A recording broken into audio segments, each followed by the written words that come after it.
ಬಂಧುಗಳೇ ನಮಸ್ಕಾರ, ಹೇಗಿದ್ದೀರಿ ಎಲ್ಲರೂ? ನಾನು ಸುಬ್ರಹ್ಮಣ್ಯ ಎಸ್ ಹಂಡಿ. ಧರ್ಮಸ್ಥಳದ ಸೌಜನ್ಯ ಪ್ರಕರಣಕ್ಕೆ ಸಂಬಂಧಪಟ್ಟ ಹಾಗೆ ವಿಸ್ತೃತವಾಗಿ ಒಂದಷ್ಟು ವರದಿಯನ್ನ ನಿಮ್ಮ ಮುಂದೆ ಇಡ್ತಾ ಇದ್ದೇನೆ. ಬಂಧುಗಳೇ, ಒಂದು ಸ್ಪಷ್ಟನೆಯನ್ನ ಕೊಡ್ತೀನಿ ಈ ವಿಡಿಯೋ ಮೂಲಕ. ನಾನೆಲ್ಲೂ ಕೂಡ ನನ್ನ ಅಭಿಪ್ರಾಯವನ್ನ ಹೇಳ್ತಾ ಇಲ್ಲ. ಘಟನೆಗೆ ಸಂಬಂಧಪಟ್ಟ ಹಾಗೆ ಯಾರ್ಯಾರು ಇದರಲ್ಲಿ ಸಂಬಂಧ ಇದ್ದಾರೋ ಅವರೆಲ್ಲರೂ ಕೂಡ ಮಾತನಾಡಿಸಿ ಅವರ ಅಭಿಪ್ರಾಯವನ್ನ ನಿಮ್ಮ ಮುಂದೆ ಇಡ್ತಾ ಇದ್ದೇನೆ. ಧರ್ಮಸ್ಥಳದ ಆ ಸ್ಪಾಟ್ಗೆ ಹೋಗಿದ್ದೆ, ಒಂದಷ್ಟು ನಮ್ಮ ಕ್ಲಾರಿಟಿ ಬೇಕಾಗಿತ್ತು, ಅಲ್ಲಿ ಏನಾಯ್ತು ಏನು ಎತ್ತ ಅಂತ ಹೇಳಿ. ಹೀಗಾಗಿ ಸೌಜನ್ಯ ಅವರ ಮಾವನರನ್ನ ಮಾತನಾಡಿಸಿದ ಅವ್ರು ಏನು ಹೇಳಿದ್ದಾರೆ ಅದನ್ನು ನಿಮ್ಮ ಮುಂದೆ ಇಟ್ಟೆ, ಜೊತೆಗೆ ಆ ಸ್ಪಾಟ್ನ ಒಂದಷ್ಟು ದೃಶ್ಯವನ್ನು ಕೂಡ ನಿಮ್ಮ ಮುಂದೆ ಇಟ್ಟಿದ್ದೆ. ಅದಾದ ಬಳಿಕ ಹೋರಾಟದಲ್ಲಿ ಮುಂಚೂಣಿಯಲ್ಲಿ ಕಾಣಿಸ್ಕೊಂಡಿದ್ದು ಮಹೇಶ್ ಶೆಟ್ಟಿ ತಿಮ್ರೋಡಿ, ಅವ್ರನ್ನ ಮಾತನಾಡಿಸಿದೆ. ಸೌಜನ್ಯ ತಾಯಿ, ಸೌಜನ್ಯ ತಂಗಿ, ಹಾಗೆ ಒಡನಾಡಿ ಸಂಸ್ಥೆಯವರು ಎಲ್ಲರೂ ಕೂಡ ಎಂಟ್ರಿ ಆಗಿದ್ದಾರೆ. ಹೀಗಾಗಿ ಅವರೆಲ್ಲರ ಅಭಿಪ್ರಾಯವನ್ನ ಸಂಗ್ರಹಿಸಬೇಕಾಗಿತ್ತು, ಆ ಕೆಲಸವನ್ನ ಮಾಡಿದ್ದೇನೆ. ಮತ್ತೆ ಮತ್ತೆ ಹೇಳ್ತಾನೆ, ಇಲ್ಲೆಲ್ಲೂ ಕೂಡ ನಾನು ನನ್ನ ಅಭಿಪ್ರಾಯವನ್ನ ಹೇಳ್ತಾ ಇಲ್ಲ, ಅಥವಾ ಎಲ್ಲೋ ಒಂದು ಕಡೆ ಕುಳಿತುಕೊಂಡು ಕಾಗಕ್ಕ ಗುಬ್ಬಕ್ಕ ಕತೆ ಹೇಳ್ತಾ ಇಲ್ಲ, ಅಥವಾ ಚಂದಮಾಮನ ಕಥೆಯನ್ನ ಹೇಳ್ತಾ ಇಲ್ಲ. ಅವ್ರು ಏನು ಹೇಳಿದ್ದಾರೆ ಅದೆಲ್ಲವನ್ನು ಕೂಡ ನಿಮ್ಮ ಮುಂದೆ ಇಟ್ಟಿದ್ದೇನೆ. ಜೊತೆಗೆ ಅವರೆಲ್ಲ ಏನೇನು ವಿಚಾರವನ್ನ ಪ್ರಸ್ತಾಪ ಮಾಡಿದ್ದಾರೆ ಅದೆಲ್ಲವೂ ಕೂಡ ಬಹುತೇಕ ಜಜ್ಮೆಂಟ್ ಕಾಪಿಯಲ್ಲಿ ಪ್ರಸ್ತಾಪ ಆಗಿದೆ. ಯಾರಾದರೂ ಓದಿದ್ರೆ ಬಹಳ ಚೆನ್ನಾಗಿ ಗೊತ್ತಾಗುತ್ತೆ ಅದರಲ್ಲಿ ಏನೇನಿದೆ ಅಂತ ಹೇಳಿ. ಬಂಧುಗಳು, ಇವತ್ತಿನ ಈ ವಿಡಿಯೋದಲ್ಲಿ ಬಹಳ ಪ್ರಮುಖ ಆಗುತ್ತೆ ಈ ವಿಡಿಯೋ. ನನ್ನ ಜೊತೆಗೆ ವಕೀಲರಾಗಿರುವಂಥ ಮೋಹಿತ್ ಕುಮಾರ್ ಅವರಿದ್ದಾರೆ, ಪುತ್ತೂರಿನ ಕೊಳ್ತಿಗೆ ಅವರು. ಇವರು ಯಾರಪ್ಪ ಅಂದ್ರೆ ಸಂತೋಷ್ ರಾವ್ ಪರವಾಗಿ ವಾದವನ್ನ ಮಂಡಿಸಿದಂಥವರು. ನಾನು ಮತ್ತೆ ಮತ್ತೆ ಹೇಳ್ತಾ ಇದ್ದೀನಿ, ಅಮಾಯಕ ಸಂತೋಷ್ ರಾವ್ ಪರವಾಗಿ ವಾದವನ್ನ ಮಂಡಿಸಿದಂಥವ್ರು. ಹಾಗೆ ಬಹಳ ಖುಷಿಯ ವಿಚಾರ, ಅಥವಾ ನಾವು ಅಭಿನಂದನೆ ಸಲ್ಲಿಸಲೇಬೇಕಾಗಿರುವಂಥ ವಿಚಾರ ಅಂದ್ರೆ, ಸಂತೋಷ್ ರಾವ್ ಕೈಯಿಂದ ಈ ಕೇಸ್ಗೆ ಸಂಬಂಧಪಟ್ಟ ಹಾಗೆ ಒಂದೇ ಒಂದು ರೂಪಾಯಿ ಹಣವನ್ನು ಕೂಡ ಪಡೆದುಕೊಂಡಿಲ್ಲ. ನಿಸ್ವಾರ್ಥವಾಗಿ ಸಂತೋಷ್ ರಾವ್ ಪರವಾಗಿ ವಾದವನ್ನು ಮಂಡಿಸಿದ್ದಾರೆ. ಹೀಗಾಗಿ ನಾವು ಈ ಸಂದರ್ಭದಲ್ಲಿ ಅವರಿಗೆ ಅಭಿನಂದನೆ ಸಲ್ಲಿಸಲೇಬೇಕು, ಜೊತೆಗೆ ಅವ್ರನ್ನ ಮಾತಾಡಿಸಲೇಬೇಕಾಗತ್ತೆ. ಇಂಥವ್ರು ಮಾತನಾಡ್ತಾರೆ ಅಂದಾಗ ಇವ್ರು ಯಾವುದೋ, ನಾನು ಮತ್ತೆ ಮತ್ತೆ ಹೇಳ್ತಿದ್ದೀನಿ, ಚಂದಮಾಮ ಕಥೆಯನ್ನ ಹೇಳೋದಿಲ್ಲ. ಡಾಕ್ಯುಮೆಂಟ್ ಇಟ್ಕೊಂಡು ಅಥವಾ ಜಜ್ಮೆಂಟ್ ಕಾಪಿಯನ್ನು ಇಟ್ಕೊಂಡು ಅದರಲ್ಲಿ ಏನೇನು ಪ್ರಸ್ತಾಪ ಆಗಿದೆ, ಅಥವಾ ಇವರು ಕೇಸನ್ನ ಸಂಪೂರ್ಣವಾಗಿ ಸ್ಟಡಿ ಮಾಡಿದಂಥವ್ರು ಆ ವಿಚಾರವನ್ನು ನಿಮ್ಮ ಮುಂದೆ ಇಡ್ತಾ ಹೋಗ್ತಾರೆ. ಹೀಗಾಗಿ ಅವರ ಮಾತಿಗೆ ಬಹಳ ತೂಕ ಬರುತ್ತೆ. ನಾನು ಮಾತಾಡಿಸ್ತಾ ಹೋಗ್ತೀನಿ, ಇನ್ನಷ್ಟು ವಿವರ ಈ ವಿಡಿಯೋದಲ್ಲಿ ನಿಮಗೆ ಗೊತ್ತಾಗ್ತಾ ಹೋಗುತ್ತೆ. ಸರ್, ಕಾರ್ಯಕ್ರಮಕ್ಕೆ ಆತ್ಮೀಯ ಸ್ವಾಗತ. ನಮಸ್ತೆ. ನಾನು ಆರಂಭದಲ್ಲಿ ಹೇಳಿದೆ, ಒಂದಕ್ಕೆ ನಾನು ನಿಮಗೆ ಅಭಿನಂದನೆ ಸಲ್ಲಿಸಲೇಬೇಕು. ಒಂದೇ ಒಂದು ರೂಪಾಯಿ ಪಡೆದೆ ವಾದವನ್ನು ಮಂಡಿಸಿದ್ರಿ. ನಾನು ಕೂಡ ಅದೊಂದು ವಿಡಿಯೋ ಮಾಡಿ ಜನರ ಮುಂದೆ ಇಟ್ಟಿದ್ದೆ. ಆ ವಿಚಾರಕ್ಕೆ ನಾನು ನಿಮಗೆ ಅಭಿನಂದನೆ ಸಲ್ಲಿಸಬೇಕು. Thank you sir. ಓಕೆ, ನಾನು ಅದನ್ನೆಲ್ಲವನ್ನೂ ಕೂಡ ಮಾತಾಡ್ತಾ ಹೋಗ್ತೀನಿ. ನನ್ನ ಮೊದಲ ಪ್ರಶ್ನೆ ಅಂದರೆ, ಇತ್ತೀಚೆಗೆ ನಾನು ಒಂದಷ್ಟು ಕಡೆಗಳಲ್ಲಿ ಕೇಳ್ಪಡ್ತಾ ಇದ್ದೆ, ಅಥವಾ ಒಂದಷ್ಟು ಜನರ ವಾದ ಏನಪ್ಪ ಅಂದರೆ, ಸಂತೋಷ್ ರಾವ್ ನಿರಪರಾಧಿ ಅಂತ ಯಾವ ಕೋರ್ಟ್ ಕೂಡ ಹೇಳಿಲ್ಲ, ಸಾಕ್ಷಿ ಸಿಕ್ಕಿಲ್ಲದಂಥ ಕಾರಣಕ್ಕಾಗಿ ಸಂತೋಷ್ ರಾವ್ನ ಹೊರಗಡೆ ಬಿಟ್ಟಿದ್ದಾರೆ ಅಂತ. ಅಂದರೆ ಇದಕ್ಕೂ ಅದಕ್ಕೂ ಏನು ವ್ಯತ್ಯಾಸ? ಅಂದರೆ ಸಂತೋಷ್ ರಾವ್ ಈಗ ನಿರಪರಾಧಿ ಅಲ್ವಾ, ಹೇಗೆ? ಸಂತೋಷ, ನೀವು ಜಜ್ಮೆಂಟ್ ಕ್ಲೀನಾಗಿ ಸ್ಟಡಿ ಮಾಡಿದರೆ ಗೊತ್ತಾಗುತ್ತೆ. ಸಂತೋಷ್ ರಾವ್ ಮೇಲೆ ಯಾವುದೇ ಲಿಂಕ್ ಆಫ್ ಎವಿಡೆನ್ಸ್, ನಾವೇನು ಲೀಗಲ್ ವರ್ಡ್ಸಲ್ಲಿ ಹೇಳಿದಾಗ ಲಿಂಕ್ ಆಫ್ ಎವಿಡೆನ್ಸ್ ಯಾವುದೂ ಇಲ್ಲ. ಸಂತೋಷ್ ರಾವ್ ಅಲ್ಲಿ ಇದ್ದ ಬಗ್ಗೆ ಯಾವುದು ಎವಿಡೆನ್ಸ್ ಇಲ್ಲ, ಮೆಡಿಕಲ್ ಎವಿಡೆನ್ಸ್ ಯಾವುದಿಲ್ಲ. ಸಂತೋಷ್ ರಾವ್ ಎಲ್ಲಿ ಕೂತಿದ್ದ, ಯಾವಾಗ ಹಿಡಿದ್ರು ಅನ್ನುವಂಥದ್ದು ಈಗ ಮುಂದೆ ನಾವು ಮಾತಾಡ್ತಾ ಮುಂದೆ ಹೇಳೋಣ. ಈ ಜಜ್ಮೆಂಟಲ್ಲಿ, ಎಂಟೈರ್ ಜಜ್ಮೆಂಟಲ್ಲಿ ಕೂಡ ಹೇಳಿರುವಂಥದ್ದು ಆಲ್ಮೋಸ್ಟ್ ನಿಮಗೆ 143 ಪ್ಯಾರಾಗ್ರಾಫಲ್ಲಿ ನೋಡಿದರೆ ಕ್ಲಿಯರ್ ಆಗಿ ಗೊತ್ತಾಗುತ್ತೆ. ನೋಡಿ, the prosecution fail to prove the accused has committed the act alleged against him. Absolutely there is no evidence. Absolutely there is no evidence to connect the accused with the crime. There is no circumstances to connect the accused with the charges leveled against him. The charges leveled against remained unproved. The investigation is not properly conducted in the golden hour. The doctor who collected the vaginal swab virtually demolished the entire case of the prosecution in the inspection.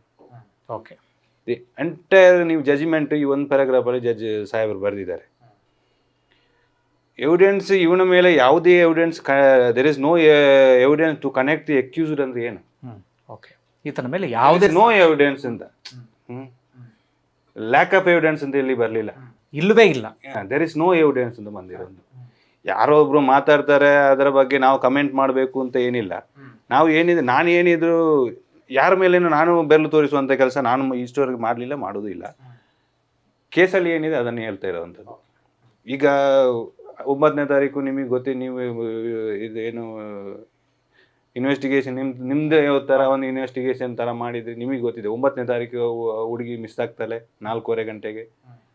9ನೇ ತಾರೀಕು miss ಆದ ಹುಡುಗಿ ರಾತ್ರಿ 7 ಗಂಟೆವರೆಗೆ ಬರೋದಿಲ್ಲ ಅಂದಾಗ ಹುಡುಕಿದಾಗ ಅದೇ ಮರುದಿನ ಏನು ಬಾಡಿ ಸಿಕ್ತು ಅದೇ ಪ್ರದೇಶದಲ್ಲಿ ಹುಡುಕಿದ್ದೇವೆ ಅಂತ ಹೇಳಿ, ನಾಟ್ ಓನ್ಲಿ ಇವರು, ಯಾರು ಸೌಜನ್ಯ ಮನೆಯವರು, ಆಯ್ತು ಸೌಜನ್ಯ ಮನೆಯವರು ಇವರಿಗೆ ಸಪೋರ್ಟ್ ಮಾತಾಡಿದ್ರು, ಬಾಕಿ ವಿಟ್ನೆಸ್ ಕೂಡ ಹೇಳಿದ ಅದನ್ನು ಹುಡುಕಿಲಿಕ್ಕೆ ಹೋದವರು. ಇನ್ನೊಂದು ನಾನು ಕ್ಲಾರಿಟಿ ತಗೊಳ್ತೀನಿ ಇಲ್ಲಿ, ಅದೊಂದು ಕೂಡ ಈಗ ಸುದ್ದಿ ಸ್ಪ್ರೆಡ್ ಆಗ್ತಿದೆ. ನೀವು ಆ ಕಾರಣಕ್ಕಾಗಿ ಸ್ಪಷ್ಟನೆ ಕೊಟ್ರಿ ಅಂದ್ಕೊಳ್ತೀನಿ. ನಾವು ಯೂಟ್ಯೂಬರ್ಸ್ ಯಾರು ತೋರಿಸ್ತಾ ಇದೀವಿ ಅಥವಾ ನಾನೇನು ಒಂದು ಜಾಗ ತೋರಿಸಿದ್ದೆ, ಅಲ್ಲಿ ಹುಡುಕೆ ಇಲ್ಲ, ಇವ್ರು ಸುಳ್ಳು ಹೇಳ್ತಿದ್ದಾರೆ ಅಂತ. ಇಲ್ಲ, ಅಲ್ಲಿ ಹುಡುಕಿ ಇಲ್ಲ ಅಂದ್ರೆ ಯಾವ ಒಬ್ಬ ವಿಟ್ನೆಸ್ ಕೂಡ ಹೇಳಿಲ್ಲ ಅಂತ. ವಿಟ್ನೆಸ್ ನಾವು ಏನು ಕೋರ್ಟಲ್ಲಿದೆ ಅದರ ಬಗ್ಗೆ ನಾನು ಮಾತಾಡ್ತಿದ್ದು. ಈಗ ಅವರು ಆಯ್ತು, ಅವರು ಸೌಜನ್ಯ ಮನೆಯವರು ಇಲ್ಲ ಇನ್ಯಾರೋ ನೋಡಿದ್ದಾರೆ, ಅವರ ಬಗ್ಗೆ ಅವರ ಮೇಲೆ ಆರೋಪ ಮಾಡ್ತಾ ಇದ್ದಾರೆ ಅಂತ ಹೇಳಿದ್ರು. ಬಾಕಿ ವಿಟ್ನೆಸ್ ಇದ್ದಾರಲ್ಲ ಹುಡುಕ್ಲಿಕ್ಕೆ ಹೋದವರು, ವಿಟ್ನೆಸ್ ಸುಮಾರು ಜನ ಇದರಲ್ಲಿ ವಿಟ್ನೆಸ್ ಮಾಡಿದಾರಲ್ಲ, ಯಾರು ಕೂಡ ಒಬ್ಬ ಮಾತ್ರ ನಾನಲ್ಲಿ ಹುಡುಕ್ಲಿಕ್ಕೆ ಹೋಗ್ಲಿಲ್ಲ ಅಂತ ಹೇಳಿದ್ದೇನೆ. 506 ಎಲ್ಲರೂ ಒಂದೇ ಪ್ರದೇಶದಲ್ಲಿ ಹುಡುಕ್ಬೇಕು ಅಂತ ಇಲ್ಲ, ಒಬ್ಬ ಹೇಳಿದಾನೆ ನಾನು ಅಲ್ಲಿ ಹುಡುಕ್ಲಿಕ್ಕೆ ಹೋಗ್ಲಿಲ್ಲ ಅಂತ. ಅಂದ್ರೆ ಬಾಕಿದವರು ಹೋಗಿದ್ದಾರೆ. ಈಗ ಆ ದಿನಕ್ಕೆ ಏನು ಮಿಸ್ಸಿಂಗ್ ಆದ ದಿನ ಯಾವ ಮನೆಯವರು ಕೂಡ ಯಾರನ್ನು ಫಿಕ್ಸ್ ಮಾಡುವಂತ ಕೆಲಸಕ್ಕೆ ಆ ಥಾಟ್ ಇಟ್ಕೊಂಡು ಯಾರು ಹುಡುಕ್ಲಿಕ್ಕೆ ಹೋಗೋದೇ ಚಾನ್ಸೇ ಇಲ್ಲ. ಒಬ್ಬ ಹುಡುಕಿ ಸಿಕ್ಕಿ ಮಿಸ್ ಆಗಿದ್ದೆಲ್ಲ ಹುಡುಕ್ತೇವೆ. ಆಯ್ತು, ಎಲ್ಲ ಅವತ್ತು ಕೊಟ್ಟಿರೋ ಸ್ಟೇಟ್ಮೆಂಟು ಎಲ್ಲ. ಅಂದ್ರೆ ಈಗ ಇನ್ನೊಂದು ಸ್ಪಷ್ಟನೆ ತಗೋತೀನಿ. ಈಗ ಒಂದು 4 ಜನರನ್ನ ಅಥವಾ 3 ಜನರನ್ನ ಯಾರ ಕಡೆ ಬೆರಳು ಮಾಡಿ ತೋರಿಸ್ತಾ ಇದ್ದಾರೆ, ಸ್ವಲ್ಪ ಟೈಮ್ ಆದ್ಮೇಲೆ ಅವ್ರ ಕಡೆಗೆ ಬೆರಳು ಮಾಡಿ ತೋರಿಸಿದ್ದು. ಬಟ್ ಆ ಸ್ಪಾಟಲ್ಲಿ ಹುಡುಕಿದೀವಿ ಅಂತ ಹೇಳಿದ್ದು ಅವತ್ತಿನ ದಿನನೇ ಅಥವಾ ಅವತ್ತಿನ ಮಾರನೇ ದಿನನೇ ಆ ವಿಚಾರ ಪ್ರಸ್ತಾಪ ಆಗಿದ್ದು. ಆನಂತರ ಕತೆ ಕಟ್ಟಿದ್ದಲ್ಲ, ನಾವು ಇಲ್ಲಿ ಹುಡುಕಿದ್ವಿ ಹಾಗೆ ಹೀಗೆ. ಓಕೆ, ಅದಕ್ಕೆ ಸಂಬಂಧಪಟ್ಟ ಕ್ಲಾರಿಟಿ ಸಿಕ್ತು. ಸರ್, ಈಗ ಒಂದು ಸ್ವಲ್ಪ ಕೇಸ್ ಒಳಗಡೆ ಹೋಗೋಣ. ಅವತ್ತಿನ ದಿನ ಏನೇನಾಯ್ತು ಅಥವಾ ಸೌಜನ್ಯ ದೇಹ ಯಾವ ರೀತಿಯಾಗಿ ಸಿಕ್ತು, ಏನೆಲ್ಲ ಆಯ್ತು ಸರ್ ಅವತ್ತು? ನೋಡಿ, ಆ ದಿನ 9ನೇ ತಾರೀಕು ಮಿಸ್ ಆಗ್ತಲೇ ಬಸ್ಸಿಂದ ಇಳಿದು, ಕಾಲೇಜಿಂದ ಬಸ್ಸಿಂದ 4:15ಕ್ಕೆ ಸ್ನಾನಘಟ್ಟದ ಹತ್ರ ಇಳಿತಾಳೆ, ಪ್ರಕೃತಿ ಚಿಕಿತ್ಸಾಲಯದ ಎದುರುಗಡೆ. ಅವಳ ಜೊತೆ ಒಬ್ಬಳು ಅಶ್ರತ್ ಖಲೀದ್ ಅಂತ ಮುಸ್ಲಿಂ ಹುಡುಗಿ, ಅವಳ ಕ್ಲಾಸ್ಮೇಟು ಇಳಿತಾಳೆ. ಎಂಟೈರ್ ಎವಿಡೆನ್ಸ್ ಅಲ್ಲಿ ಇವನು CID ಇರ್ಬೋದು, CBI ಇರ್ಬೋದು, ಲೋಕಲ್ ಪೊಲೀಸ್ನವರು ಅವಳನ್ನು ಒಂದೇ ಒಂದು ಮಾತಾಡೋದಕ್ಕೆ ಹೋಗಲ್ಲ. ಅವಳು ಯಾರಂತಲೇ ಗೊತ್ತಿಲ್ಲ ಅನ್ನೋ ಮಟ್ಟಿಗೆ ಇವ್ರದ್ದು ಇನ್ವೆಸ್ಟಿಗೇಷನ್ ಆಗಿದೆ. ಒಂದು ಕಾಲೇಜಲ್ಲಿ ಜೊತೆಯಲ್ಲಿ ಇರುವಂಥ ಹುಡುಗಿ ಯಾರಂತಲೇ ಗೊತ್ತಿಲ್ಲ ಅಂತ ಹೇಳಿ ಇವರು ಇನ್ವೆಸ್ಟಿಗೇಷನ್ ಮಾಡಿದಾರೆ ಅಂದರೆ ಅವಳು ಯಾವ ಕಾರಣಕ್ಕಾಗಿ ಆಕೆ ಇವಳು ಮೆಟೀರಿಯಲ್ ವಿಟ್ನೆಸ್ ಅಲ್ಲ ಅಂತ ಇವರು ಡಿಸೈಡ್ ಮಾಡಿದ್ರು. ಈಗ ಅವಳು ಇಳಿದು ವಿದಿನ್ 5 ಮಿನಿಟ್ಸಲ್ಲಿ ಮಿಸ್ಸಿಂಗ್ ಆಗಿದೆ, 5 to 10 ಮಿನಿಟ್ಸಲ್ಲಿ. ಅವಳು ಕೂಡ ಒಂದು ಮೆಟೀರಿಯಲ್ ವಿಟ್ನೆಸ್ ಅಲ್ಲ. ಯಾವ ಕಡೆ ಹೋಗ್ತೀವಿ, ಒಂದು ವೇಳೆ ಅವಳ ಕಡೆನೇ ಹೋಗೋದಿದ್ರೆ ಇವರು ವಿಟ್ನೆಸ್ ಮಾಡಬೇಕಲ್ಲ, ಅವ್ರನ್ನ ಕೇಳಬೇಕಲ್ಲ. ಆಯಿತು, ಅವತ್ತು ಓದ್ಲು ಕೊಡೆ ಹಿಡ್ಕೊಂಡು ಹೋಗಿ ಮಲೆಗೆ ಕೊಡೆ ಹಿಡ್ಕೊಂಡು ಹೋಗ್ತಿದ್ಲು. ಆ ಮಾರನೇ ದಿನ ಕೊಡೆ ಹಿಡ್ಕೊಂಡು ಹೋಗಿದ್ಲಿ. ಎಲ್ಲ ವಿಟ್ನೆಸ್ಗಳ ಸ್ಟೇಟ್ಮೆಂಟ್ ಇದು ಎವಿಡೆನ್ಸ್ ಪ್ರಕಾರ 8 ರಿಂದ 10 ಫೀಟ್ ನೀರಲ್ಲಿ ಹರಿತಾ ಇತ್ತು. ಒಂದು ನಾವೇನು ತೋಡು, ಆಡು ಭಾಷೆಯಲ್ಲಿ ತೋಡು ಅಂತ ಹೇಳ್ತೇವೆ. 8 ರಿಂದ 10 ಫೀಟು ಒಂದು ಸಾಮಾನ್ಯ ನಮಗೆ ಆ ಪ್ರದೇಶದ ಅರಿವು ಇದ್ದಾಗ ಮಾತ್ರ ಒಂದು ತೋಡನ್ನು ದಾಟೋದಕ್ಕೆ ಅದು ಆಲ ಆಗಲ್ಲ ಹೇಳಿ ಗೊತ್ತಿರೋದು ಆ ಲೋಕಲ್ಗೆ ಮಾತ್ರ. ಎಲ್ಲಿಂದಲೋ ಒಬ್ಬ ಬಂದು ಆ ತೋಡನ್ನು ದಾಟಿ ಒಬ್ಬಳನ್ನು ಹೆಗಲ ಮೇಲೆ ಹಾಕ್ಕೊಂಡು ಆ ಕಡೆ ದಾಟ್ತಾನಂದ್ರೆ ಅದು ನಮಗೆ ಕಲ್ಪಿಸ್ಲಿಕ್ಕೂ ಸಾಧ್ಯ ಇಲ್ಲ ಅಂತ. ಅಥವಾ ಅಲ್ಲಿಗೆ ಇನ್ನೊಂದು ಜಾಗ ಬೇರೆಲ್ಲಾದ್ರೂ ಒಂದು ರೋಡ್ ಇದೆ, ಇವನಿಗೆ ಬೇಕೆ ಎಲ್ಲಿಂದಲೋ ಬಂದವನಿಗೆ ಹೇಗೆ ಗೊತ್ತಾಗಬೇಕು ಅಂತ ಒಂದು ಪ್ರಶ್ನೆ. ಆಯ್ತು, ಮರುದಿನ 9:30 10 ಗಂಟೆ ಒಳಗಡೆ ಇದು ಸಿಕ್ತು ಅಂತ ಬಾಡಿ. ಪೊಲೀಸ್ನವರು ಎಲ್ಲಿ ಬರಲಿಲ್ಲ. ಪೊಲೀಸ್ನವರು ಮಿಸ್ಸಿಂಗ್ ಕಂಪ್ಲೇಂಟ್ ತಗೊಂಡ್ರು FIR ರಿಜಿಸ್ಟರ್ ಆಗಿದೆ ನೆಕ್ಸ್ಟ್ ಡೇನೆ 10th. ಆ ದಿನ ಮಿಸ್ಸಿಂಗ್ ಕಂಪ್ಲೇಂಟ್ ತಗೊಂಡಿಲ್ಲ. ನೆಕ್ಸ್ಟ್ ಡೇ 10 ಗಂಟೆಗೆ ಬಾಡಿ ಸಿಕ್ತು ಅಂತ ಫೋನ್ ಮಾಡಿದಾಗ ಇವರು ಫ್ಯಾಮಿಲಿ ಎಲ್ಲ ಸ್ಟೇಷನಲ್ಲಿ ಇದ್ರು. ಪೊಲೀಸ್ನವರ ಸ್ಪಾಟಿಗೆ ಬಂದಿದ್ದು 12 ಗಂಟೆಗೆ. ಅಷ್ಟೊತ್ತಿಗೆ ಯಾವನಾದರೂ ಅಷ್ಟೊಂದು 5-6 ಸಾವಿರ ಜನ ಸೇರಿದ್ದಾರೆ. ಯಾವ ಸೆನ್ಸೇಷನಲ್ಲಿ ಇರುವಾಗ ಯಾರು ಸೇರ್ತಾರೆ, ಬಂದಿದ್ದಾರೆ. ಬಾಡಿ ಹತ್ರ ಎಲ್ಲ ಹೋಗಿರ್ತಾರೆ, ಎಲ್ಲರೂ ಹೋಗಿರ್ತಾರೆ, ಫೋಟೋ ತೆಗೆದಿರ್ತಾರೆ. ಆ್ಯಕ್ಚುಲ್ ಸಿಚುವೇಶನ್ ಎಲ್ಲ ಗೊತ್ತಿರ್ತದೆ ಎಲ್ಲರಿಗೂ. ಅಷ್ಟು ಜನ ಸೇರಿದಾಗಲೂ ಅಲ್ಲಿ ಬೇರೆ ಯಾರು ಸಿಗೋದೇ ಇಲ್ಲ ಇವರಿಗೆ. ಇಷ್ಟು ಫಸ್ಟ್ ಎಡವಟ್ಟು ಅಂದ್ರೆ 2 hours ಪೊಲೀಸರು ಬಂದಿಲ್ಲ. ಅಲ್ಲ, 2 hours ಬಂದಿಲ್ಲ, ಆಯ್ತು. ಆಮೇಲೆ ಬರೋಣ. ಈಕೆ ಕೊಡೆ ಹಿಡ್ಕೊಂಡು ಹೋಗಿದ್ದು, ಕೊಡೆಯಲ್ಲಿ ಅಲ್ಲೇ ಆಗಿದೆ, ಅಲ್ಲೇ ಬೇಕಲ್ಲ. ಬಾಕಿ ಎಲ್ಲ ಸಿಗುತ್ತೆ, ಕೊಡೆ ಸಿಗೋದಿಲ್ಲ. ಈಗ ಒಂದು ಚಪ್ಪಲ್ ಸಿಗುತ್ತೆ, ಇನ್ನೊಂದು ಚಪ್ಪಲ್ ಸಿಗೋದಿಲ್ಲ. ಅದಕ್ಕೆ ಪೊಲೀಸ್ನವ್ರು ಆನ್ಸರ್ ಮಾಡಬೇಕಲ್ಲ. ಸುಮ್ಮನೆ ನಾವು ಇವನೇ ಅಂತ ಹೇಳೋದಕ್ಕೆ ಬರೋದಿಲ್ಲ. ಎಲ್ಲದಕ್ಕೂ ಪೊಲೀಸ್ನವ್ರು ಆನ್ಸರ್ ಮಾಡಬೇಕು. ಆಯ್ತು, ಬಾಡಿ ಮೇಲೆ ನೋಡಿದವರು ಹೇಳೋದು ಬಾಡಿ ಮೇಲೆ ಏನು ಬಟ್ಟೆನೇ ಇರಲಿಲ್ಲ, ಇದು ಒಳ ಉಡುಪುಗಳು ಇರಲಿಲ್ಲ. ಎಲ್ಲೋಯ್ತು? ಮರಣದಿಂದ ಮಾರನೇ ದಿನದಲ್ಲಿರುವಂಥದ್ದು ತಗೊಂಡು ಬಂದಿರುವಂಥದ್ದು. ಇದು ಮಾರನೇ ದಿನನೇ ಅವರು ಸ್ಟೇಟ್ಮೆಂಟ್ ಕೊಟ್ಟಿರುವಂಥದ್ದು, ಮನೆಯಿಂದ ಅಂಡರ್ವೇರ್ ತಗೊಂಡು ಹೋಗಿದ್ದಾರೆ ಅಂತ. ಆ ಅಂಡರ್ವೇರ್ ಇಲ್ಲಿ ಫಿಕ್ಸ್ ಮಾಡಿದ್ದಾರೆ. ಆ ಅಂಡರ್ವೇರಲ್ಲಿ ಏನಾದರೂ ಬ್ಲಡ್ ಸ್ಟೇನ್ ಆದ ಸ್ಪರ್ಮ್ ಎಲ್ಲ ಸಿಗೋದ ಚಾನ್ಸಸ್ ಇದೆಯಾ? ಇಲ್ಲ. ಯಾವ ಕಾರಣಕ್ಕಾಗಿ ಅದನ್ನು ತಂದು ಇಲ್ಲಿ ಮಾಡಿದರು? ಅದು ಪೊಲೀಸ್ನವ್ರದ್ದು ಏನು ಹೇಳಿಕೆ ಅದಕ್ಕೆ? ಯೋಗೇಶ್ ಕುಮಾರ್ ಅವ್ರದ್ದು, ನಾನು ತಗೊಂಡು ಬಂದಿರೋದು ಹೌದು, ನಾನು ಸಿಬ್ಬಂದಿಗೆ ಕೊಟ್ಟಿದ್ದಾನೆ, ಅವ ಕೊಟ್ಟಿದ್ದಾನೆ ಇಲ್ವಾ ಅಂತ ಗೊತ್ತಿಲ್ಲ ಅಂತ ಒಂದು ಕೊಟ್ಟಿದ್ದಾನೆ ಇಲ್ಲ ಅಂತ ಗೊತ್ತಿಲ್ಲ ಅಂತ. ಹಾಗಾದ್ರೆ ನೆಕ್ಸ್ಟ್ ಸಿಬ್ಬಂದಿ ಯಾರು? ರೆಸ್ಪಾನ್ಸಿಬಿಲಿಟಿ ನಾನು ಸ್ಟೇಷನ್ ಇನ್ಚಾರ್ಜ್ ಇರುವಾಗ, ಒಂದು ಕೇಸಿನ ಆಗಿರುವಾಗ ನಂದು ರೆಸ್ಪಾನ್ಸಿಬಿಲಿಟಿ ಅಲ್ವಾ ಅದನ್ನು ತೆಗಿ. ಬಾಕಿ ಈಗ ಅವ್ರದ್ದು ಗೋಲ್ಡ್ ಜ್ಯುವೆಲ್ಲರ್ಸ್ ಎಲ್ಲ ಇವರು ಏನು ಸೀಸ್ ಮಾಡಿದನ್ನು ಈ ಕೇಸಿಗೆ ಬೇಡ, ಅದು ಗೋಲ್ಡ್ ಜ್ಯುವೆಲ್ಲರ್ಸ್ ಇದೆ ಅಂತ ಹೇಳಿ ಎಂಡೋರ್ಸ್ಮೆಂಟ್ ಮಾಡಿ ಕೊಟ್ಟಿದ್ದಾರೆ ಇವರು ಗೋಲ್ಡ್ ಜ್ಯುವೆಲ್ಲರ್ಸನ್ನು. ಇದು ಮಾಡಬೇಕಲ್ಲ. ಈಗ ಮನೆಯಿಂದ ತಗೊಂಡು ಬಂದ ಅಂಡರ್ವೇರ್ನ ಇವರು ತಗೊಂಡು ಹೋಗ್ಬೇಕಲ್ಲ, ಕೊಡಬೇಕಲ್ಲ, ಎಂಡೋರ್ಸ್ ಮಾಡಬೇಕಲ್ಲ. ಅಲ್ಲ, ಒರಿಜಿನಲ್ ಇನ್ನರ್ ವಿಯರ್ ಅನ್ನ ಸಿಕ್ಕಿತ್ತು ಅಂತ ಆಗಿದ್ರೆ ಈ ಕೇಸಿಗೆ ಆಗ್ಲೇ ಒಂದು ದೊಡ್ಡ ಟ್ವಿಸ್ಟ್ ಸಿಗ್ತಾ ಇತ್ತಾ ಹೇಗೆ? ಅಲ್ಲ, ಒರಿಜಿನಲ್ ಟ್ವಿಸ್ಟ್ ಸಿಗೋದಕ್ಕೆ ಚಾನ್ಸ್ ಇಲ್ಲ ಅಂತ. ಒಂದು ವೇಳೆ ಈತ ಆ ದಿನನೇ ಸಿಕ್ಕಿದ್ದಿದ್ರೆ ಏನಾದರೂ ಒಂದು ಟ್ವಿಸ್ಟ್ ಬೇರೆನೇ ಆಗಿರೋದು. ಇಲ್ಲದ ಒರಿಜಿನಲ್ ಸಿಕ್ಕಿದ್ರು ಅದನ್ನು FS ಅಲ್ಲಿ ಕಳಿಸಿದ್ರೆ ಏನಾದರೂ ಒಂದು ಚಾನ್ಸಸ್ ಇತ್ತು, ಅದೇ ಹೇಳಿ ನಿಜವಾದ ಆರೋಪಿಗಳು ಪತ್ತೆ ಹಚ್ಚೋಕೆ ಚಾನ್ಸಸ್ ಇತ್ತು. ಆಯಿತು, ಬಾಡಿ ಸಿಕ್ಕಿದ್ದು, ಬಾಡಿ ಮೇಲೆ ಗಾಯಗಳಾಯಿತು. ಎಂಟೈರ್ ಗಾಯಗಳನ್ನು ಕೆಲವು ನೋಟ್ ಮಾಡಿದ್ದಾರೆ, ಅವ್ರು ಯಾರು ಬೇರೆಯವರು ಏನೋ ಹೇಳ್ತಾರಲ್ಲ ನೋಟ್ ಮಾಡಿದ್ದಾರೆ ಅಂತ. ಕನೆಕ್ಟ್ ಮಾಡೋದಕ್ಕೆ CBIನವರು ಅದನ್ನು ಪ್ರೆಸ್ ಮಾಡಲಿಲ್ಲ ಅಂತ ಯಾರೋ ಒಂದು ಬೇರೆಯವರು ಎಲ್ಲ ಹೇಳ್ತಿದ್ರು. ಹೇಗಿತ್ತು ಸರ್ ದೇಹ ಸ್ಥಿತಿ ಹೇಗಿತ್ತು ಆಗ ಅಂತ? ದೇಹದ ಅದೇ ಬಟ್ಟೆ ಬಾಡಿ ಪೋರ್ಷನಲ್ಲಿ ಬಟ್ಟೆ ಇದನ್ನು ಹರಿದಿದ್ರು. ಅಂಡರ್ವೇರ್ ಇರಲಿಲ್ಲ, ನೇಕೆಡ್ ಆಗಿ ಬಿದ್ದಿದ್ದು. ಅವಳು ಮರ್ಮಾಂಗಕ್ಕೆಲ್ಲ ಮಣ್ಣೆಲ್ಲ ಹಾಕಿ ಬ್ರೂಟಲ್ ಆಗಿ ರೇಪ್ ಮಾಡಿದ್ರು. ಮಣ್ಣು ಹಾಕಿದ್ರು, ಮಣ್ಣು ಹಾಕಿದ್ರು. ಎದೆ ಭಾಗಕ್ಕೆಲ್ಲ ಕಚ್ಚಿರುವ ಗಾಯಗಳಿದೆ. ಆ ಎದೆ ಭಾಗಕ್ಕೆ ಕಚ್ಚಿರುವ ಗಾಯಗಳು ಇದರಲ್ಲಿ ಇಲ್ಲ, ಯಾವುದರಲ್ಲಿ ಉಂಡಲ್ಲಿಲ್ಲ. ಆಮೇಲೆ ಇದು ಬ್ಯಾಗು 2 ದಿನ ಎಲ್ಲರೂ ಇನ್ಸ್ಪೆಕ್ಟ್ರಿಂದ ಸಹಿತ ಪೊಲೀಸು, ಯಾರ ಅಫಿಷಿಯಲ್ ವಿಟ್ನೆಸ್ಸು, ಇಂಡಿಪೆಂಡೆಂಟ್ ವಿಟ್ನೆಸ್ ಎಲ್ಲೆಲ್ಲ ಹೇಳ್ತಾ ಇರೋದು 2 ದಿನನೂ ಸಿಕ್ಕಾಬಟ್ಟೆ ಮಳೆ ಇತ್ತು. ಆ ದಿನ ನಾವು ಮಾಜರ್ ಮಾಡಿದಾಗ ಮಾತ್ರ ಸ್ವಲ್ಪ ಬಿಟ್ರೆ ಬಾಕಿ ದಿನ ಫುಲ್ಲು ಮಳೆ ಇತ್ತು. ಯಾವ ಕಾರಣಕ್ಕಾಗಿ ಆ ಬ್ಯಾಗ್ ಒದ್ದಾಗಿಲ್ಲ. ಜೊತೆಗೆ ಕೈ ಕಟ್ ಹಾಕಿದ್ರು ಮರಕ್ಕೆ ಅಂತ. ಕೈಯನ್ನು ಅವಳ ಬ್ಯಾಗಿನ ಏನು ಟ್ಯಾಗಿಂದ ಕಟ್ಟಾಗಿದ್ದು, ಒಂದು ಕೈ ಹೀಗೆ ಬಂದಿದೆ, ಇಲ್ಲಿಂದ ಮರಕ್ಕೆ ಕಟ್ಟಾಗಿದ್ದು ಅಂತ. ಬ್ಯಾಗ್ ಒಳಗಡೆ ಪುಸ್ತಕವನ್ನು ಇವರು ಬ್ಯಾಗ್ ಸೀಸ್ ಮಾಡಿದ್ರು. ಬ್ಯಾಗು ಒದ್ದಾಗಿಲ್ಲ, ವೆಟ್ಟಾಗಿಲ್ಲ. ಪುಸ್ತಕ ಒಂಚೂರು ವೆಟ್ಟಾಗೋದಿಲ್ಲ ಅಂತೇಳಿ ಇದು ಇನ್ನು ಆವಾಗಲೇ ಇವ್ರದ್ದು ಕ್ರಿಮಿನಲ್ ಮೆಂಟಾಲಿಟಿ ನೋಡಿ. ಆ ಮೆಂಟಾಗಲ್ಲ ಅಂತ ಈಗ ಅದು ಸ್ಪ್ರೆಡ್ ಆಗತ್ತೆ, ಇದು ಏನು ಇಂಕ್ ಸ್ಪ್ರೆಡ್ ಆಗತ್ತೆ ವೆಟ್ಟಾದಾಗ. ಅದೆಲ್ಲ ಇನ್ನು ಕೋರ್ಟಿಗೆ ಅದೆಲ್ಲ ಆನ್ಸರ್ ಮಾಡಬೇಕು ಅಂತೇಳಿ ಆ ಬುಕ್ಸೇ ಬೇಡ ಅಂತ ಬಿಟ್ಬಿಟ್ರು. ಬುಕ್ಸ್ ತಗೊಂಡೇ ಇಲ್ಲ, ಮನೆಯವ್ರಿಗೆ ಕೊಟ್ಬಿಟ್ರು.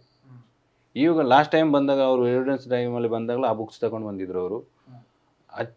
ಏನು ಹ್ಯಾಂಡ್ ರೈಟಿಂಗ್ ಇದೆ ಅದೇ ಹ್ಯಾಂಡ್ ರೈಟಿಂಗ್ ಇದೆ. ಒಂಚೂರು ಈಗ ಒಂದು ವೆಟ್ಟಾದ ಪೇಪರು ಅದು ಒಂಥರ ಬೇರೆನೇ ಶೇಪಲ್ಲಿ ಇರ್ತದೆ. ಏನೂ ವೆಟ್ಟಾಗಿಲ್ಲ ಅದು. ಆಯಿತು, ಅವಕ್ಕೆ ಒಂದು ಬಾಡಿಯಲ್ಲಿ ಅವಳೊಂದು ವಾಚ್ ಕಟ್ಕೊಂಡಿದ್ಲು. ವಾಚು 2:15 ಅಂತೇಳಿ ಸ್ಟಾಪ್ ಆಗಿದೆ. AM PM ಅಂತ ಇವರು ಯಾರಿಗೂ ಗೊತ್ತಿಲ್ಲ, ಯಾರು ಇನ್ಸ್ಪೆಕ್ಟ್ರಿಗೆ ಅದನ್ನು FS ಅಲ್ಲಿ ಕಳಿಸಲಿಲ್ಲ. ಈಗ PM ಆಗಿದ್ರೆ ಆಕೆ ಕಾಲೇಜಲ್ಲಿರುವಾಗ ಸ್ಟಾಪ್ ಆಗೋದಕ್ಕೆ ಚಾನ್ಸ್ ಇಲ್ಲ. ನಮ್ಮ ಡಿಫೆನ್ಸ್ ಏನಿದೆ, ಅದು ಯಾವಾಗ ಆ ಬಾಡಿ ನಿಮ್ಮ ಏನು ಕಾಡೊಳಗೆ ಬಿತ್ತೋ ಆ ನಂತರ ಅದು ಸ್ಟಾಪ್ ಆಗಿದೆ. ಅರೌಂಡ್ 1 ಗಂಟೆಯಿಂದ 2 ಗಂಟೆ ಮಿಡ್ಲಲ್ಲಿ ಅದು ಬಾಡಿ ಬಂದಿದೆ. ಆ ನೀರು ಹೋಗಿರೋದಕ್ಕೋಸ್ಕರನೇ ಆ ಏನು ವಾಚ್ ಸ್ಟಾಪ್ ಆಗಿದ್ದು 2:15 ಅಂದರೆ ಬೆಳಿಗ್ಗೆ ಹೊತ್ತಿಗೆ. ಅಂದರೆ ಹೆಚ್ಚು ಕಡಿಮೆ 2 ಗಂಟೆ ಸುಮಾರಿಗೆ ಬಾಡಿನ ಅಲ್ಲಿ ತಂದು ಹಾಕಿರೋ ಸಾಧ್ಯತೆ, 1 ರಿಂದ 2 ಗಂಟೆವರೆಗೆ ಸಾಧ್ಯತೆ. ಅದಾಯಿತು. ಪೋಸ್ಟ್ ಮಾರ್ಟಮಿಗೆ 4 ರಿಂದ 6 ಗಂಟೆವರೆಗೆ ಪೋಸ್ಟ್ ಮಾರ್ಟಮ್ ಮಾಡಿದರು. ಪೋಸ್ಟ್ ಮಾರ್ಟಮ್ 7 ಗಂಟೆಗೆ ಹಾಸ್ಪಿಟ್ಲಿಗೆ ಕಳಿಸಿದ್ರು. ಡಾಕ್ಟರ್ ಆದಮು ಪೋಸ್ಟ್ ಮಾರ್ಟಮ್ ಮಾಡಿರೋದು. ಆದಮು ಸ್ಟೇಟ್ಮೆಂಟ್ ಅದೇ, ಇದು ಏನು ಬ್ಯಾಡ್ ಲೈಟಲ್ಲಿ ನಾನು ಬೆಳಕಿನ ವ್ಯವಸ್ಥೆ ಇರಲಿಲ್ಲ ಅಂತ ಆದಮ್ದು. ಬೆಳಕಿನ ವ್ಯವಸ್ಥೆ ಇರಲಿಲ್ಲ, ಇದು ಸರಿಯಾದ ಬೆಳಕಿನ ವ್ಯವಸ್ಥೆ ಇರಲಿಲ್ಲ ಅಂತಲ್ಲ, ಸರಿಯಾದ ಬೆಳಕಿನ ವ್ಯವಸ್ಥೆ ಇರಲಿಲ್ಲ. ಇಂಥ ಸೆನ್ಸೇಷನ್ ಕೇಸಲ್ಲಿ ಇವರು ಸರಿಯಾದ ಬೆಳಕಿನ ವ್ಯವಸ್ಥೆ ಇಲ್ಲದೆ ಏನಕ್ಕೆ ಮಾಡಿದರು?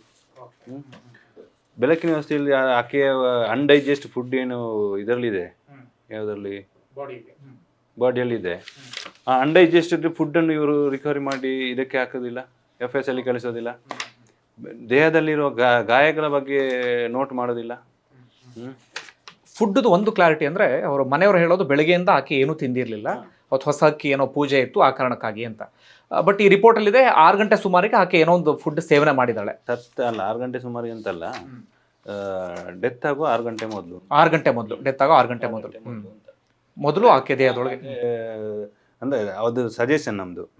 ಈಗ ಒಬ್ಬ ಸತ್ತಾಗ ಫುಡ್ ಇದ್ದರೆ ಅದು ಜೀರ್ಣಕ್ರಿಯೆ ನಿಂತಿದ್ರೆ ಅದು 6 ಗಂಟೆ ಮೊದಲು ಸೇವಿಸಿರೋ ಸಾಧ್ಯತೆ ಇದೆ ಅಂತ.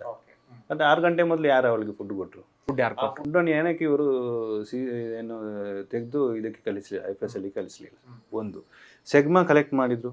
ಸೆಗ್ಮಾದಲ್ಲಿ ಯಾವುದು ರಿಪೋರ್ಟ್ ಬಂದಿದೆ ನಮಗೆ, ಇವ್ರದ್ದು ಯಾರು FSLನವ್ರದ್ದು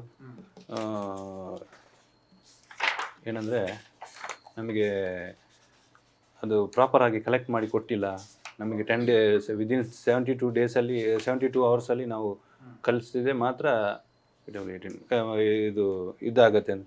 ನೋಡಿ ಇಲ್ಲಿ ಕರ್ನಾಟಕ ವಿಷಯದ ಇಲ್ಲಿ ಸಾಮಾನ್ಯವಾಗಿ ರಕ್ತ, ಮೂತ್ರ, ವೀರ್ಯ ಅಂದರೆ ಬಯೋಲಾಜಿಕಲ್ ಸ್ಯಾಂಪಲ್ ಸೇಕರಿಸಿ 24 ಗಂಟೆ ಒಳಗಡೆ ಸೂಕ್ತವಾಗಿ ಸೇಕರಣೆ ಮಾಡಿ ಕಳುಹಿಸಿದ್ದಲ್ಲಿ ಅದರ ಬಗ್ಗೆ ಸರಿಯಾದ ವರದಿ ಬರುತ್ತದೆ. ಮೃತಲಿಗೆ ಸಂಬಂಧಪಟ್ಟ ರಕ್ತ ಮತ್ತು ಇತರ ವಸ್ತುಗಳು ನಮ್ಮಲ್ಲಿ ಸ್ವೀಕರಿಸಿದ ದಿನಾಂಕ 20/10/2012 ಆಗಿರುತ್ತದೆ. ಅಂದರೆ 10 ದಿನ ಬಿಟ್ಟು. 9ಕ್ಕೆ 10ಕ್ಕೆ ಇವರು ಪೋಸ್ಟ್ ಮಾರ್ಟಮ್ ಮಾಡ್ತಾರೆ. 22 ಅಂದರೆ ನಾವು 10 ತಿಂಗಳ ನಂತರ 10 ತಿಂಗಳಲ್ಲ ಅದು 10 ಅಲ್ಲ ಸರಿ 10 ತಿಂಗಳ ನಂತರ ವರದಿ ನೀಡುತ್ತೇವೆ. ನನ್ನ ಅಬ್ಸರ್ವೇಷನ್ ಪುಸ್ತಕದಲ್ಲಿ ದಿನಾಂಕ ಪುಸ್ತಕದಲ್ಲಿ ನಾನು ಪರೀಕ್ಷೆ ಮಾಡಿದ್ದೇನೆ ಎಂದು ನಮೂದಿಸಿದ್ದೇನೆ. ಹೀಗೆ ಹೇಳಲು ಸಾಧ್ಯವಿಲ್ಲ. ಏನಕ್ಕೆ ಇವರು 10 ದಿನ ಬಿಟ್ಟು ಕಳಿಸಿದ್ರು? ಇಂಟೆನ್ಷನ್ ಏನು? ಅವರು ಹೇಳ್ತಾ ಇದ್ದಾರೆ 72 ಅವರ್ಸ್ ಒಳಗಡೆ ಕಳಿಸಿದರೆ ಮಾತ್ರ ಅದರದ್ದು ರಿಪೋರ್ಟ್ ಕರೆಕ್ಟಾಗಿ ಬರೋದಕ್ಕೆ ಸಾಧ್ಯ ಅಂತ. ಇವರು 10 ದಿನ ಬಿಟ್ಟು ಕಳಿಸಿಕೊಟ್ಟಿದ್ದಾರೆ. ಅದಕ್ಕೆ ರೀಸನ್ ಏನು ಅಂದರೆ ಕೇಸಿಗೆ ಮುಚ್ಚಾಕುವಂಥ ಕೆಲಸ ಪ್ರಯತ್ನ. ಅಂದರೆ ಪೊಲೀಸ್ನವ್ರಿಗೆ ಮೊದಲೇ ಗೊತ್ತಿದೆ ಇದರ ಬಗ್ಗೆ, ಯಾರ್ಯಾರು ಇದರ ಇನ್ವಾಲ್ವ್ ಆಗಿದ್ದಾರೆ ಅನ್ನೋ ಬಗ್ಗೆ ಗೊತ್ತಿದೆ ಅಂತ ಅರ್ಥ. ಇನ್ನು ನೀರಿದೆ ಅಂತೇಳಿ ಆ ಕಡೆ ಹೋಗ್ಲಿಕ್ಕೆ ಅಲ್ಲ, ನೀರಿದೆ ಅಂತೇಳಿ ಆ ಕಡೆ ಎಲ್ಲ ಟೆಸ್ಟ್ ಮಾಡ್ಲಿಕ್ಕೆಲ್ಲ ಆ ಕಡೆ ಹೋದ್ರ ಬಾಡಿ ಇದ್ದಲ್ಲಿ ಹೇಗೆ ಇದು ಅದು ಕೇಳಿ. ಇಲ್ಲಿ 10ನೇ ತಾರೀಕು ಇವರು 12 ಗಂಟೆಗೆ ಪೊಲೀಸ್ನವರು ಸ್ಪಾಟಿಗೆ ಬರ್ತಾರೆ. SP ಅವರು 2 ಗಂಟೆ ಸ್ಪಾಟಿಗೆ ಬರ್ತಾರೆ. ಇವರು SP ಅವರು ಪೊಲೀಸ್ನವರು ಇವರನ್ನು ಕರೆಸ್ತಾರೆ. ಯಾರು? ಡಾಗ್ ಸ್ಕ್ವಾಡನ್ನು ಕರೆಸ್ತಾರೆ, ಫಿಂಗರ್ ಪ್ರಿಂಟ್ ಎಕ್ಸ್ಪರ್ಟ್ಗಳನ್ನು ಕರೆಸ್ತಾರೆ. ಅವ್ರದ್ದೆಲ್ಲ ಏನಕ್ಕೆ ಅವರು ಎಲ್ಲ ರೋಡಿಂದ ದಾಟಿ ಹೋಗಲಿಲ್ಲ, ಯಾವ ಕಾರಣಕ್ಕಾಗಿ ನೀವು ಅಲ್ಲಿಗೆ ಹೋಗಲಿಲ್ಲ ಅಂತ ಕೇಳಿದಾಗ ಅಲ್ಲಿ ನೀರಿತ್ತು, ನಮಗೆ ದಾಟೋದಕ್ಕೆ ಸಾಧ್ಯ ಇರಲಿಲ್ಲ ಆ ದಿನ ಅಂತ. ಅಂದ್ರೆ ಸಂತೋಷ್ ರಾವ್ ದಾಟಬಹುದು, ಬಟ್ ಇವ್ರು ದಾಟ್ಲಿಕ್ಕೆ ಆಗಲ್ಲ. ಸಾಧ್ಯ ಇಲ್ಲ ಅಂತ. ಆಯ್ತು, ದಾಟ್ಲಿಕ್ಕೆ ಸಾಧ್ಯ ಇಲ್ಲ, ಆಲ್ಟರ್ನೇಟಿವ್ ವೇ ಆದ್ರೂ ಮಾಡ್ಬೇಕಿತ್ತಲ್ಲ ಇವರು. ಯಾವ ಕಾರಣಕ್ಕೆ ಆಲ್ಟರ್ನೇಟಿವ್ ವೇ ಮಾಡಲಿಲ್ಲ ಅಂತ. ಈಗ ಅಷ್ಟು ಕೇವಲ ಪೊಲೀಸ್ನವ್ರು ಮಾತ್ರ ಅಲ್ಲಿ ಇದ್ರ, ಅಷ್ಟು ಜನ ಊರಿನವರೆಲ್ಲ ಇದ್ರು, ಸಾರ್ವಜನಿಕರೆಲ್ಲ ಇದ್ರು. ಅಷ್ಟೊತ್ತಿಗೆ ಇವರನ್ನು ಮಾತ್ರ ಇವರು ಯಾಕೆ ಮಾತ್ರ ಹೋಗೋಕ್ಕೆ ಆಗಿಲ್ಲ ಅಂತ. ಇದು ಕೂಡ ಇವ್ರದ್ದು ಏನು ಕೇಸು ಮುಚ್ಚಾಕುವಂಥ ಕೆಲಸ. ಬಾಡಿ ಸಿಕ್ಕಿದ್ದು, ಆಮೇಲೆ ಪೋಸ್ಟ್ ಮಾರ್ಟಮ್ ಆಯಿತು. ಈ ಥಾರತೂರಿಯಲ್ಲಿ ಅದು ಬರ್ನ್ ಕೂಡ ಆಯಿತು. ಯಾಕಂದರೆ ಒಂದು ಸತ್ತಾಗ ಮನೆಯವರಿಗೆ ಏನು ಅದರ ಬಗ್ಗೆ ಇದೇ ಇರೋದಿಲ್ಲ, ಏನು ಮಾಡಬೇಕು ಏನು. ಪೊಲೀಸ್ನವ್ರು ಹೇಳಿದ್ರು ಮಾಡಿದ್ರು. ಸಂತೋಷ್ ರಾವ್ಗೆ ಸಂಬಂಧಪಟ್ಟ ಹಾಗೆ ಸ್ಪಾಟಲ್ಲಿ ಏನಾದರೂ ಸಿಕ್ಕಿತ್ತ? ಒಂದು ವಾದ ಅಂದರೆ ಸಂತೋಷ್ ರಾವ್ದೊಂದು ಟೆಂಟ್ ಇತ್ತು, ಅಲ್ಲಿ ಟೆಂಟ್ ಹಾಕೊಂಡು ವಾಸ ಮಾಡ್ತಾ ಇದ್ರು. ನೋಡಿ, ಸಂತೋಷವು ಆ ದಿನ ಏನು 11ನೇ ತಾರೀಕು ಬೆಳಿಗ್ಗೆ ಸುಬ್ರಹ್ಮಣ್ಯ ಹೋಗಿ ಮಧ್ಯಾಹ್ನ ದರ್ಶನ ಧರ್ಮಸ್ಥಳದ ಮಾಡಿಕೊಂಡು ಧರ್ಮಸ್ಥಳದಲ್ಲಿ ಎಲ್ಲ ವಿಶ್ರಾಂತಿ ಪಡ್ಕೊಂಡು ರಾತ್ರಿ ಮನೆ ಕಡೆ ಹೊರಡು. ಅದು ಏನು ಇದು ವಿಜಯದಶಮಿ ಕಾರ್ಯಕ್ರಮ ಅಂತೇಳಿ ಮನೆ ಹೋಗುವ ಅಂತೇಳಿ 7:15 ಬಸ್ ಇದೆ ಅಂತೇಳಿ ಅಲ್ಲಿ ಕೂತಿರ್ತಾನೆ. ಅಲ್ಲಿ ವರ್ಕರ್ಸ್ ಏನಿದ್ದಾರೆ ಮೇಲ್ಗಡೆಯಿಂದ ಎಲ್ಲ ಏನು ಬಾಹುಬಲಿ ಬೆಟ್ಟದಿಂದ ಎಲ್ಲರನ್ನು ಕೆಳಗಡೆ ಬರುವಾಗ ಒಬ್ಬ ಕೆಳಗಡೆ ಕೂತಿರ್ತಾನೆ.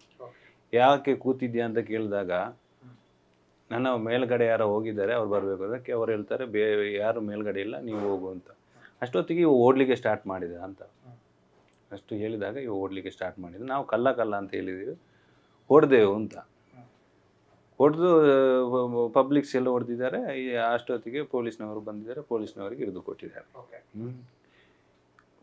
ಎಲ್ಲರೂ ವಿಟ್ನೆಸ್ ಅವರು ಯಾರು ಹಿಡಿದು ಕೊಟ್ಟವರು ಕೂಡ ಸ್ಟೇಟ್ಮೆಂಟ್ ಕೊಟ್ಟಿರೋದು 12ನೇ ತಾರೀಕು. ಈ ಕೇಸಲ್ಲಿ ಸಂತೋಷ್ ರಾವ್ನು ಮತ್ತೆ ಇನ್ನೊಂದು ಸಾರಿ ಹೇಳ್ತಾ ಇದ್ದೀನಿ, ಈ ಕೇಸಲ್ಲಿ ಸಂತೋಷ್ ರಾವ್ನು ಅರೆಸ್ಟ್ ಮಾಡಿದ 13ನೇ ತಾರೀಕಿಗೆ. ಪೊಲೀಸ್ನವ್ರು ಕರ್ಕೊಂಡು ಹೋಗಿದ್ದಾರೆ. ಎನ್ಕ್ವೈರಿ ಮಾಡಿದ 13ನೇ ತಾರೀಕಿಗೆ. ಎಲ್ಲರೂ ಕೂಡ 12ನೇ ತಾರೀಕಿಗೆ ಸ್ಟೇಟ್ಮೆಂಟ್ ಕೊಟ್ಟಿದ್ದಾರೆ, ಈತ ಸೌಜನ್ಯ ರೇಪ್ ಆ್ಯಂಡ್ ಮರ್ಡರ್ ಮಾಡಿರೋರು ಅಂತ. ಕೊಟ್ಟಿದ್ದಾರೆ, ಎಲ್ಲರೂ ಕೊಟ್ಟಿದ್ದಾರೆ. ನಾವು ಹೊಡೆದಿರೋದು ಕೂಡ ಆತ ಸೌಜನ್ಯ ರೇಪ್ ಆ್ಯಂಡ್ ಮರ್ಡರ್ ಮಾಡಿದ್ದಾನೆ ಅಂತ ಹೇಗೆ ಪಬ್ಲಿಕ್ನವ್ರಿಗೆ ಗೊತ್ತಾಗತ್ತೆ? ಯಾವ ಒಬ್ಬ ಹುಚ್ಚರ ಥರ ಸುತ್ಕೊಂಡಿದ್ದಾನೆ ಅಂತ ಹೇಳಿದಾಗ ಅವರ ಸೌಜನ್ಯ ರೇಪ್ ಆ್ಯಂಡ್ ಮರ್ಡರ್ ಯಾವ ಕಾರಣಕ್ಕಾಗಿ? ಯಾಕೆ ಒಂದು ಸಣ್ಣ ಡೌಟ್ ಯಾಕೆ ಶುರುವಾಯ್ತು ಇವರಿಗೆ? ಸಂತೋಷ್ ರಾವ್ ಮೇಲೆ ಯಾಕೆ ಡೌಟ್ ಬಂತ? ಇಲ್ಲಿ 11ನೇ ತಾರೀಕು ಭಾರಿ ದೊಡ್ಡ ಪ್ರತಿಭಟನೆ ಆಗಿತ್ತು. ಈ ಪ್ರೆಷರ್ ಕ್ರಿಯೇಟ್ ಆದಾಗ ಯಾವನಾದ್ರೂ ಒಬ್ಬರು ಬೇಕಾಗಿತ್ತು, ಅದಕ್ಕೆ ಯಾವನಾದ್ರೂ ಒಬ್ಬನು ಹಿಡ್ಕೊಳ್ಬೇಕು. ಪ್ರೆಷರ್ ಕ್ರಿಯೇಟ್ ಯಾರದು ಅಂತಲ್ಲ, ಯಾರ ಮೇಲೆ ಪ್ರತಿಭಟನೆ ಅಂತಲ್ಲ, ಯಾವ ಪೊಲೀಸ್ನವ್ರಿಗೆ ಯಾವನಾದ್ರೂ ಒಬ್ಬ ಬೇಕು.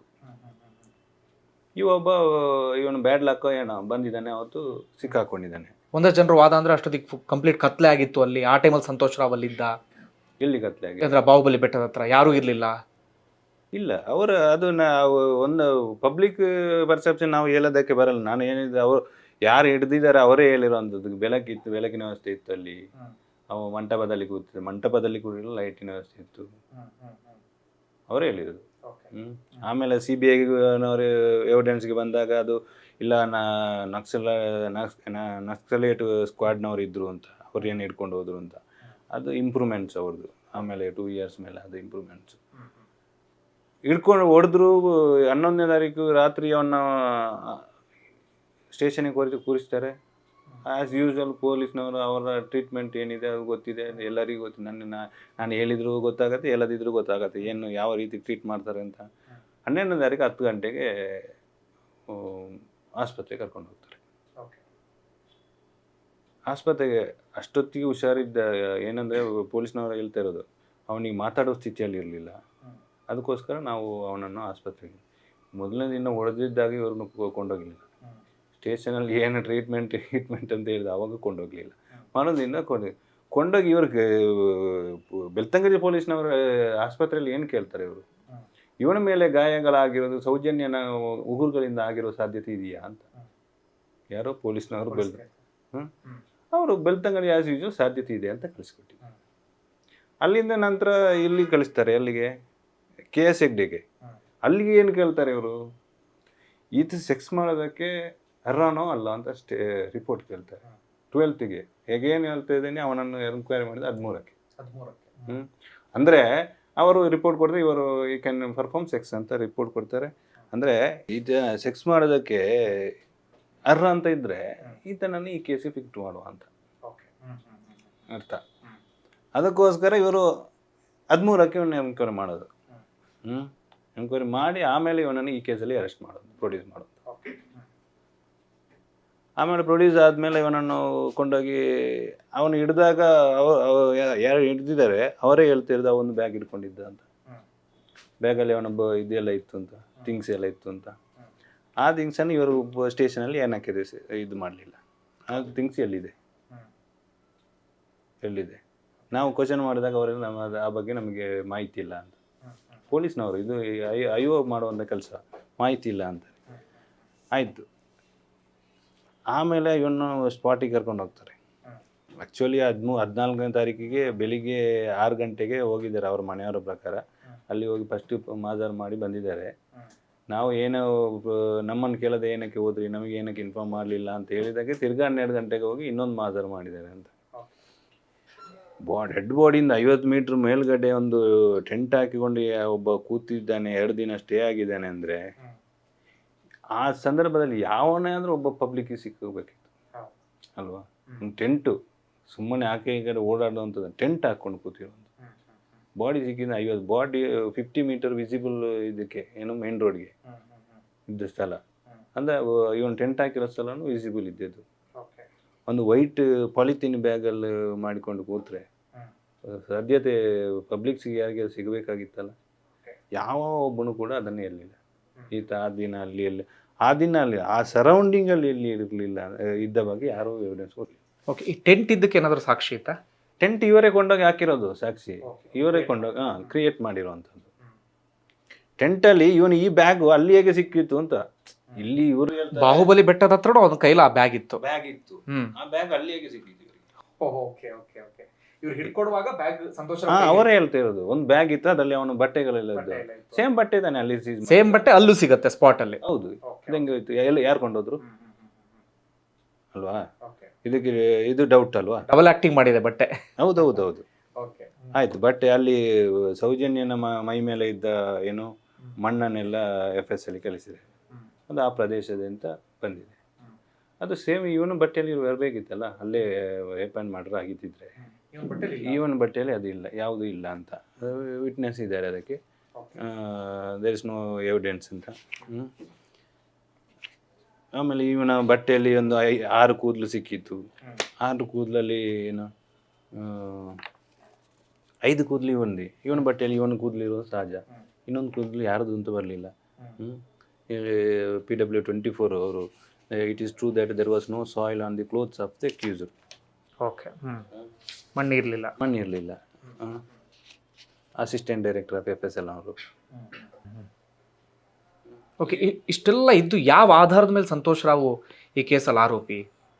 ಈಗ ಕೇಸಲ್ಲಿ ಆರೋಪಿ ಯಾವ ಇದು ಅದೇ ಏನು ಅರೆಸ್ಟ್ ಆದಮೇಲೆ ರಿಕವರಿ, ಅದು ಏನೋ ಟೆಂಟು ರಿಕವರಿ ಕೂಡ ವಿಟ್ನೆಸ್ ಇರಲಿಲ್ಲ, ಅವ್ರದ್ದು ಮಾತ್ರ ಪೊಲೀಸ್ನವ್ರದ್ದು. ಮತ್ತು ಬಟ್ಟೆ ಇವನನ್ನು ಮಾಡುವಂಥದ್ದು ಇವರು ಯಾರು ಹೇಳಿದ್ದಾರೆ ಅವರನ್ನು ಮಾಡಿದ್ದಿದ್ರೆ ಏನಾದೊಂದು ಆಗಿರೋದು.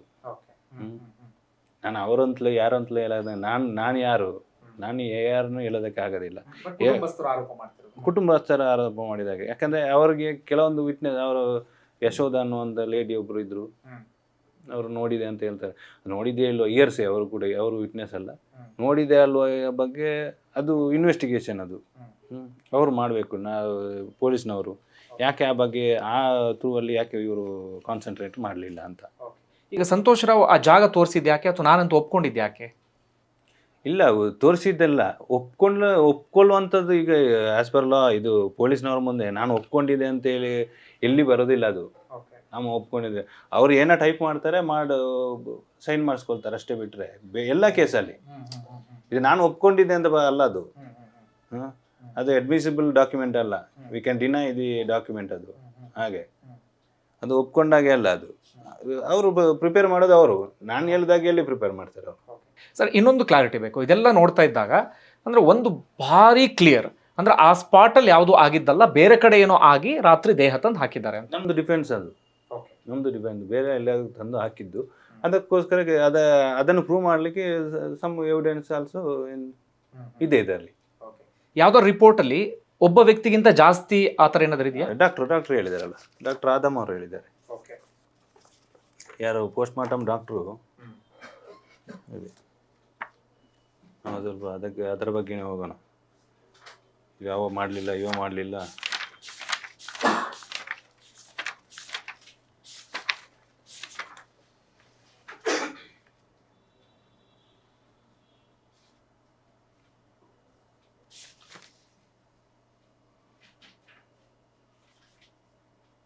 ಇಲ್ಲಿ ಡಾಕ್ಟರ್ ಆದಮ್ ಅವರು ಹೇಳ್ತಾರೆ ನೋಡಿ, ಈ ರೀತಿಯ ಕೃತ್ಯವನ್ನು ಗಮನಿಸಿದಾಗ ನ್ಯಾಯಾಲಯದ ಮುಂದೆ ಇರುವ ಆರೋಪಿಯನ್ನು ಗಮನಿಸಿದ ಇಂತಹ ಮೈಕಟ್ಟಿನ ಹುಡುಗಿಯ ಮೇಲೆ ಬಲವಂತವಾಗಿ ಅತ್ಯಾಚಾರ ಮಾಡಲು ಒಬ್ಬ ವ್ಯಕ್ತಿಗೆ ಸಾಧ್ಯವಿಲ್ಲ ಮತ್ತು ಒಬ್ಬರಿಗಿಂತ ಹೆಚ್ಚು ಜನರು ಇರುವ ಸಾಧ್ಯತೆ ಇರುತ್ತದೆ ಎಂದರೆ ಸರಿ. ಇದು ಡಾಕ್ಟರ್ ಹೇಳಿರೋದು. ಓಕೆ, ಇನ್ನೊಂದು ನೋಡ್ತಿರುವಂಥ ಒಂದು ಕ್ಲಾರಿಟಿ, ಡಾಕ್ಟರ್ ಹೇಳಿದನ್ನ ವಕೀಲರಿಗೆ ಹೇಳ್ತಾ ಇದ್ದಾರೆ. ಡಾಕ್ಟರ್ ಅಲ್ಲಿ ಬಹಳ ಸ್ಪಷ್ಟವಾಗಿ ಹೇಳ್ತಿದ್ದಾರೆ, ಈ ಹುಡುಗಿಯ ಮೇಲೆ ಒಬ್ಬ ವ್ಯಕ್ತಿಗಿಂತ ಜಾಸ್ತಿ ಜನ ಈ ರೀತಿಯಾಗಿ ಪ್ರಯತ್ನವನ್ನ ಪಟ್ಟಿರಬಹುದು ಅಂತ ಡಾಕ್ಟರ್ ಬಹಳ ಸ್ಪಷ್ಟವಾಗಿ ಹೇಳಿದ್ದಾರೆ. ಒಂದು ಕ್ಲಾರಿಟಿ ಇರಲಿ ನಿಮ್ಮಲ್ಲಿ. ಓಕೆ ಸರ್, ಇದು ಡಾಕ್ಟ್ರು ನೀಟಾಗಿ ಸ್ಪಷ್ಟವಾಗಿ ಕೊಟ್ಟಿರೋದು. ಓಕೆ, ಇನ್ನೇನಾದರೂ ಈ ಸಂತೋಷ್ ರಾವೇ ಮಾಡಿದ್ದಾರೆ ಅನ್ನೋದಕ್ಕೆ 1% ಏನಾದರೂ ಸಾಧ್ಯತೆ ಇರ್ಬೋದು ಆ ಥರ ನೋಡ್ತಾ ಹೋಗೋದಾದ್ರೆ? ಯಾವುದಿಲ್ಲ ಅಂತ. ಈಗ ಒಂದು ವೇಳೆ ಆತನೇ ಮಾಡಿದ್ದಿದ್ರೆ, ಈಗ ಅಲ್ಲಿ CCTV ಫುಟೇಜ್ ಇದು ಏನು ಕ್ಯಾಮರಾ ಇತ್ತು, ಈಗ ಆತ ಆ ಕಡೆ ಹೋಗೋದಾದ್ರೂ ರೆಕಾರ್ಡ್ ಆಗಬೇಕಿತ್ತು, ಬರೋದಾದ್ರೂ ರೆಕಾರ್ಡ್ ಆಗಬೇಕಿತ್ತು.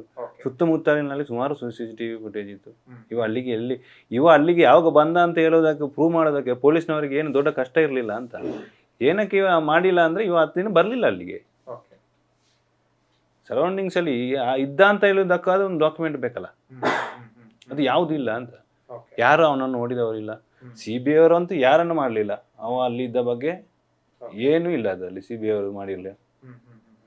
ಓಕೆ, ಅಂದರೆ 9ನೇ ತಾರೀಕು ಘಟನೆ ಆಗಿದ್ದು, ಸಂತೋಷ್ ರಾವ್ ಅಲ್ಲಿಗೆ ಬಂದಿದ್ದೆ 10ನೇ ತಾರೀಕು, 11ನೇ ತಾರೀಕು ಮಾರ್ನಿಂಗ್ ಬಂದಿದ್ದ, ಮಧ್ಯಾಹ್ನ ಸುಬ್ರಹ್ಮಣ್ಯಕ್ಕೆ ಬಂದಿದ್ದ.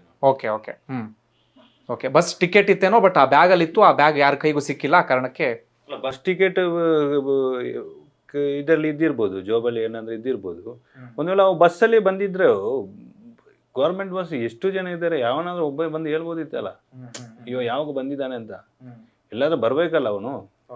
ಈಗ ಅವನು ಹುಚ್ಚರ ಥರ ಬಂದಿದ್ದಾನೆ, ಏನಾದ್ರೂ ಐಡೆಂಟಿಫೈ ಮಾಡಿಯೇ ಮಾಡ್ತಾರೆ ಯಾರಾದ್ರೂ ಒಬ್ಬ, ಅಲ್ವಾ? ಇನ್ನೊಂದು ಪ್ರಶ್ನೆ ಅಂದ್ರೆ, ಸಂತೋಷ್ ರಾವ್ ಬ್ರೈನ್ ಮ್ಯಾಪಿಂಗ್ ಯಾಕೆ ಆಗಿಲ್ಲ ಅಂತ.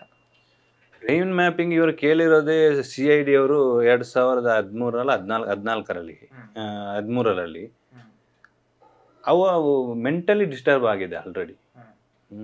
ಅವನಿಗೆ ಏನು ಪೊಲೀಸವರು ಏನೋ ಮಾಡಿ ಮೆಂಟಲ್ ಡಿಸ್ಟರ್ಬ್ ಆಗಿದೆ, ಅದಕ್ಕೋಸ್ಕರ ಒಪ್ಕೊಂಡಿಲ್ಲ ಅಷ್ಟೇ. ಬಿಟ್ರೆ ಬ್ರೈನ್ ಮ್ಯಾಪಿಂಗ್ಗೆ ಕೇಸ್ ಡಿಸೈಡ್ ಮಾಡೋ ಫ್ಯಾಕ್ಟರ್ ಅಲ್ಲಲ್ಲ. ಇನ್ನೊಂದು ಈ ಕೇಸಲ್ಲಿ ಪದೇ ಪದೇ ಪ್ರಸ್ತಾಪ ಆಗ್ತಿರೋದು ವರ್ಷ ಅನ್ನೋ ಹುಡುಗಿನ ಅಂತ. ಈ ಕುಟುಂಬಸ್ಥರು ಹೇಳ್ತಾರೆ ವರ್ಷನ್ ಟಾರ್ಗೆಟ್ ಮಾಡಿದ್ರು, ಸೌಜನ್ಯ ಸಿಕ್ಕಿದ್ರು, ಹಾಗೆ ಹೀಗೆ ಅಂತೇಳಿ. ಆ ವರ್ಷಂಗೆ ಸಂಬಂಧಪಟ್ಟ ಏನಾದರೂ ಉಲ್ಲೇಖ ಇದೆಯಾ ಹೇಗೆ? ವರ್ಷನನ್ನು ಇವರು ಎನ್ಕ್ವೈರಿ ಮಾಡಿದ್ದಾರೆ, ಯಾರು CID ಅವರು ಎನ್ಕ್ವೈರಿ ಮಾಡಿದ್ದಾರೆ. ಆಕೆ 1:30 ಗಂಟೆಗೆ ಕಾಲೇಜಿಗೆ ಹೋಗಲು, ಎಕ್ಸಾಮ್ ಇರುವಾಗ 3 ಗಂಟೆ ಎಕ್ಸಾಮ್ ಇದೆ ಅಂತೇಳಿ ಹೋಗ್ತಾ ಇದ್ದಾಗ ಇಬ್ರು 2 ಬೈಕಲ್ಲಿ 4 ಜನ ಅಲ್ಲಿ ಇದ್ರು. ಅವ್ರ ಚಹರೆ ಎಲ್ಲ ಹೇಳಿದ್ದೇನೆ, ಹೆಸರು ಎಲ್ಲಿ ಹೇಳಲಿಲ್ಲ, ಅವಳು ಕೂಡ ಚಹರೆ ಹೇಳಿದ್ದಾಳೆ. ಇದ್ರು ಹೀಗೆ ಮಾತಾಡ್ತಾ ಇದ್ರು ಅಂತ, ಏನು ಮಾತಾಡ್ತಾ ಇದ್ದಿಲ್ಲ ಅಂತ ಹೇಳಿಲ್ಲ, ನೋಡಿದ್ದಾರೆ. ಆ ಬಗ್ಗೆ ಇವರು ತನಿಖೆನೇ ಮಾಡಲಿಲ್ಲ. CBI ಅವರು ಇವ್ರದ್ದು ಯಾರು 319 ಇವ್ರನ್ನ ಆರೋಪಿಗಳನ್ನಾಗಿ ಮಾಡಬೇಕು ಅಂತ ಏನು ಅಪ್ಲಿಕೇಶನ್ ಹಾಕಿ ಎಲ್ಲವೋ ಆದಮೇಲೆ, ಹೈಕೋರ್ಟ್ ಕ್ವಾಶ್ ಆದಮೇಲೆ ನೋಟಿಸ್ ಕೊಟ್ಟು ಮಾಡಿ ಅಂತ ಹೇಳಿದಾಗಲೂ ಅದೇ ರೀಸನ್ ಮೇಲೆ ಡಿಸ್ಮಿಸ್ ಆಗಿರೋದು ಯಾವುದು CBI ಅವರ ಅಪ್ಲಿಕೇಶನು. ಯಾಕೆಂದರೆ ವರ್ಷ ಈ ಕೇಸಲ್ಲಿ ವಿಟ್ನೆಸ್ ಅಲ್ಲ, ಅವಳ ಸ್ಟೇಟ್ಮೆಂಟ್ ಮೇಲೆ ಈ ಕೇಸನ್ನು ಡಿಸೈಡ್ ಮಾಡೋದಕ್ಕೆ ಬರಲ್ಲ ಅಂತ. ಅಂದರೆ ವರ್ಷನನ್ನು ಎನ್ಕ್ವೈರಿ ಮಾಡೋದು ತಪ್ಪು ಯಾರ್ದು? CBI ಅವರು ಎನ್ಕ್ವೈರಿ ಮಾಡಿಲ್ಲ ವರ್ಷ. ಓಕೆ, ಅವಳದ ಸ್ಟೇಟ್ಮೆಂಟು ಇಲ್ಲಿ ಬರೋದಿಲ್ಲ, ಅದಕ್ಕೋಸ್ಕರ ನಾವು ಅದರ ಮೇಲೆ ಕನ್ಸಿಡರ್ ಮಾಡೋಕ್ಕೆ ಬರಲ್ಲ ಅಂತ ಡಿಸ್ಮಿಸ್ ಮಾಡಿರೋದು. 319 ಆಯಿತು, ಫರ್ದರ್ ಇನ್ವೆಸ್ಟಿಗೇಷನ್ ಆಯಿತು, ಆರ್ಡರ್ ಆಯಿತು. ಫರ್ದರ್ ಇನ್ವೆಸ್ಟಿಗೇಷನ್ ಕೂಡ ಸ್ಟೇ ಆಗಿತ್ತು, ಅದು ಕ್ವಾಶ್ ಆಯಿತು. ಹೈಕೋರ್ಟಲ್ಲಿ ಕ್ವಾಶ್ ಆಗೋದಕ್ಕೆ ನಾನಾ ರೀಸನ್ ಇರ್ತದೆ, ಅದಕ್ಕೆ ಅದರದೇ ಆದ ಇದು ಇರ್ತದೆ, ಟೆಕ್ನಿಕಲ್ ರೀಸನ್ಗಳು ಇರ್ತದೆ. ಫರ್ದರ್ ಇನ್ವೆಸ್ಟಿಗೇಷನ್ ಕ್ವಾಶ್ ಮಾಡೋದಕ್ಕೆ ಅಪ್ಲಿಕೇಶನ್ ಹಾಕಿದವ್ರು ಯಾರು? ಅದು ಬೇಕಲ್ಲ. ಇದೆಲ್ಲ ಕ್ರಿಯೇಟ್ಸ್ ಡೌಟ್ ಅಂತ ಅಷ್ಟೇ. ನಾನು ಯಾರನ್ನು ಹೇಳೋದಕ್ಕೆ ಆಗೋದಿಲ್ಲ. ನಾನು ಎಲ್ಲ ಪೊಲೀಸ್ನವರೇ ಮಾಡಬೇಕು, ಲೀಗಲ್ಲೇ ಆಗಬೇಕು. ಯಾರು ಮಾಡಿದ್ರು ತಪ್ಪೇ, ಲೀಗಲ್ಲೇ ಆಗಬೇಕು ಅಷ್ಟೇ. ಬಿಟ್ಟರೆ ನಾವು ಯಾರನ್ನು ಬೆರಳು ತೋರಿಸಿ ಮಾತಾಡೋದಕ್ಕೆ ಆಗೋದಿಲ್ಲ.